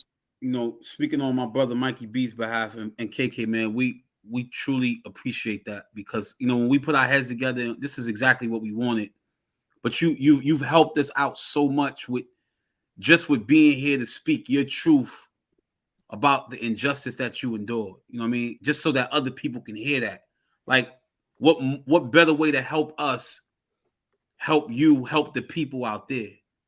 Yeah. And we truly, we're humbled by the fact that you can acknowledge the fact that this platform is a platform in which we can speak the pertinent issues that are relevant to our people in our community, just from a societal standpoint. That was very important in building this platform. That was very, very important for us. No, it was very important. And we sat down and we discussed which direction we wanted to go in, and we understood the importance of taking this route. So, thank you for that, man. It makes us want to go that much more harder. Behind the scenes, what you guys don't know is this is my fighting partner. We fight over ideas every day. I call him, yo, what's up with this? He's like, nah, then we go tell him, like, yeah, you're right. So, this is my brother. I love him, right? So, it's all good, man. And we're just trying to, put content out there that's making people aware, man. And my brother, I'm glad that you're out here. I'm glad that your mother, I'm glad your family, I'm glad that everybody now. Glad you home, bro.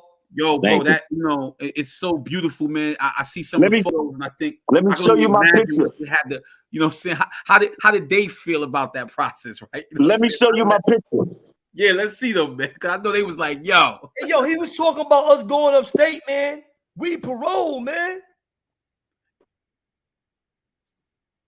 That's Detroit red, and that's That's Malcolm. That's El Haj Malik El Shabazz. Yeah. It's a big difference between Detroit Red and El Haj Malik. Right. So and these are some of the ones I got on my wall. You see it? Yeah, I see you. I see you. Nah, that's beautiful. Yeah. Fire. Yeah. Nothing but the truth said, yeah, free the innocent. John Doe, Flushing Queens in the building. Nah, that's my favorite one right there. Yeah, Leon Cheshire. I see you, my brother. NY. I see you with Bush. That's Bush and Shabaka right there, Bush right? and Shabaka, right? Yeah. Yeah, I was with both of them. Yo, one thing I shout want out to tell to you, Bush too, you and asked Shabaka. us something about going to see brothers. Yo, it's hold hard on. for guys that have felonies that was on parole. No, so this is the thing, and It's I need hard now. I need this to be clarified.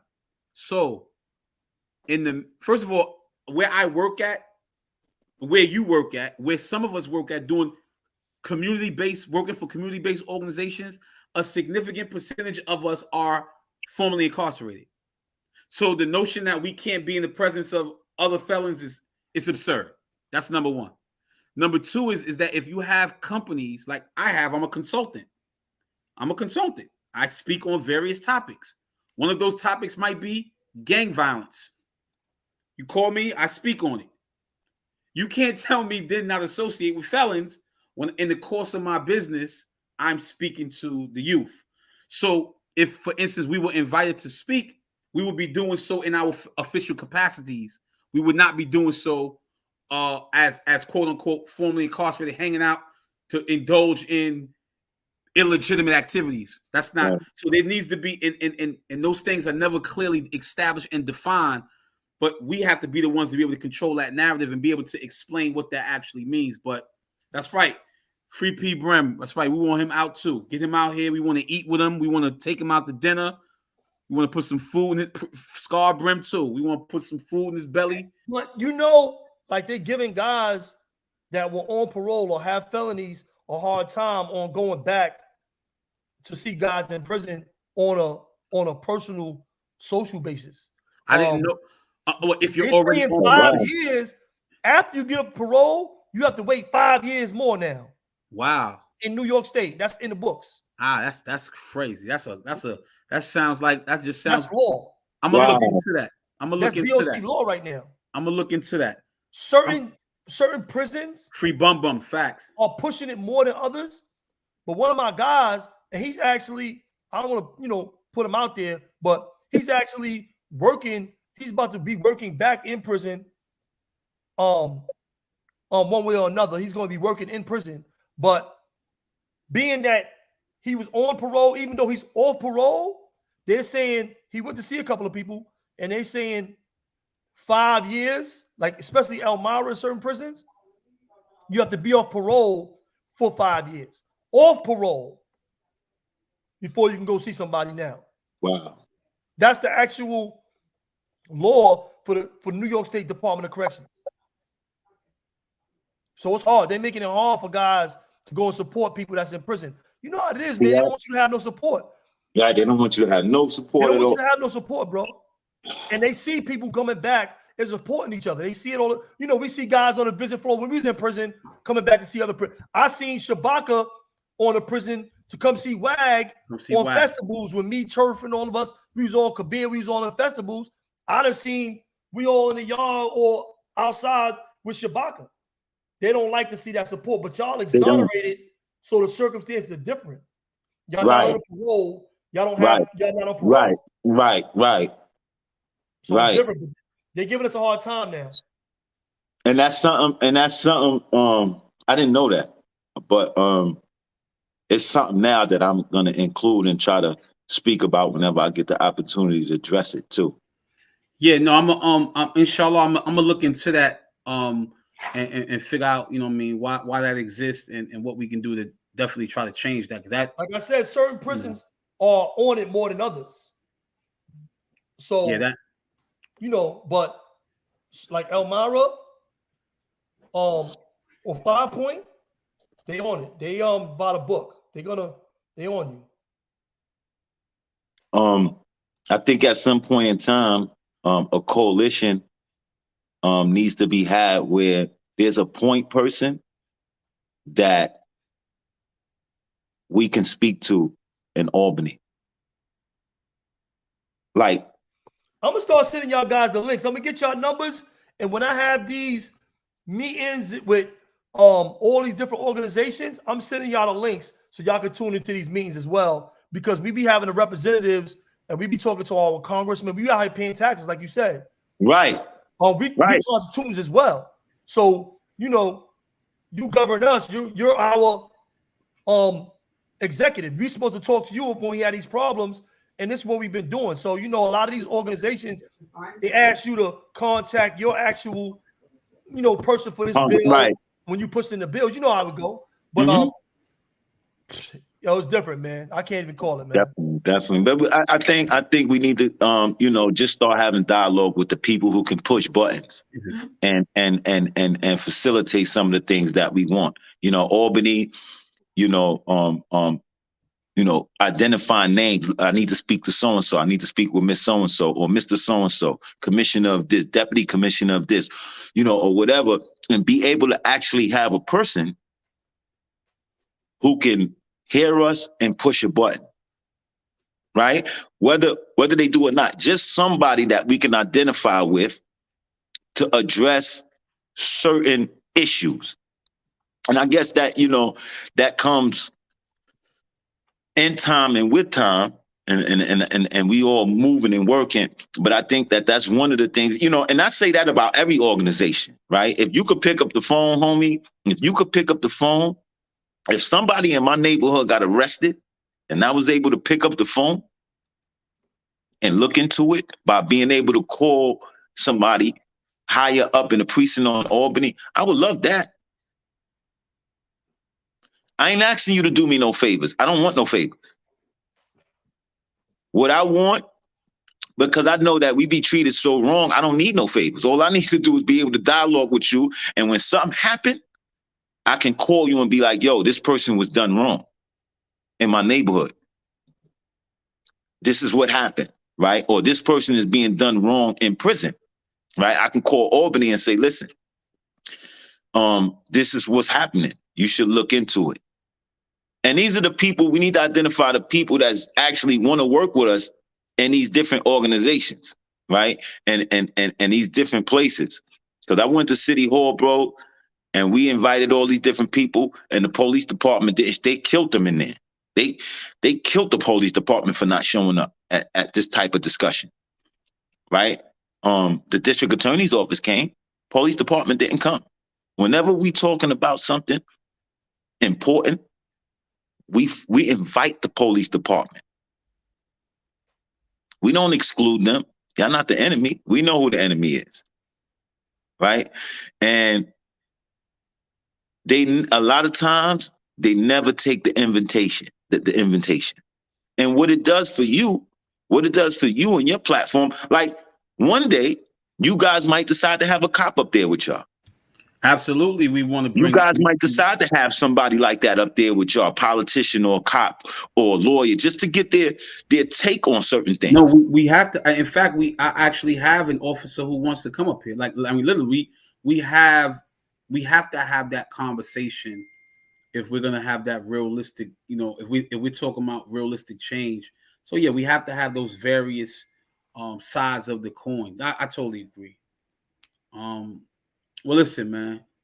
Do it, baby. Yo, thank you, man, for coming up again. You're welcome. You're welcome. I'm your host, Moshe Canty. Listen, everybody that's been tuned in, thank you guys, man, for tuning in to us, for staying here for us on this Sunday day. Y'all got an opportunity to listen to my brother Sundhe Moses, me, Mikey B, and KK. Y'all heard about the injustices he endured. Y'all heard about all this stuff going on with this corrupt cops, Scarcella, the things that he had to go through, but he's back out here with his family. They compensated him handsomely. So the brother bag is nice. Louis, that's right. That's right. Louis, my brother, you know, yo, man, love you, man. Thank you for coming through, man. Appreciate you, Thank bro. you, man. I appreciate you guys anytime, man. Nequan, I see you, man. Jumbo, brother. Moshe, like I said, if y'all need me, I'm here, bro. That's what I do. I work in an organization like Moshe said. You know what I mean? I'm a case manager out here. Yeah. Oh, that's dope. Send him Moshe, send him my number and send me his number, all right? Copy. And let me just state this before we close out too, man, because we did speak about the narrative of the corrupt cops. Let's just keep that established. But for all intents and purposes, we do know what good policing looks like. You know, let's be fair in that regard. Those that are not out to just throw people in cages, but those individuals who are in our communities who play basketball with the kids, who know kids by names, who don't want to just throw them away in jail, but who want to try to help them make better decisions. It's not all about, you know, that in our community. And we know the bad guys and we know the good guys. Unfortunately, man, many of us came across the bad guys. So a lot of bad guys. Right. You know, but with that, my brother, I'm gonna send Mikey B your info. Love y'all brothers, man. Y'all brothers take it easy, man. All right, love you too, Don't bro. forget to buy them wings. Go to America. Don't forget to get them wings too, man. Don't forget to get the wings. Subscribe. Yo, yeah, come on. Shout them wings out one more time, bro. Wings American Grill, located on the ground floor in Kings Plaza Mall. Wings American Grill, y'all lock it in. And we got Conscious Mind Ventures. We just got the new hoodies in. We don't got the yellow and the purple, but we do got the royal blue, navy blue, and we got the red and the black. I'm coming to get mine. I'm coming. I got to come get them, yo. Any colors y'all want. Purchase mine. Yeah, I'm gonna be purchasing mine. I'm gonna get my hoodie and my hat. That's right. Any color you want, bro. We got them all. All right. I shine, man. It's my brother for life. That's love right. y'all, for life, man. Love y'all, bro. All right, love you too, bro. Bro. Thank you. Peace, y'all. Thank you, man. Peace to the chat, man. Peace to the chat, man. We appreciate y'all for showing up too, man. Word up, man. R. Rivera, everybody shout it out, y'all. R. Rivera, we got the greatest chat ever on time. Mr. Red Diamonds, let's go. Nothing but the truth, 718. Non-returner.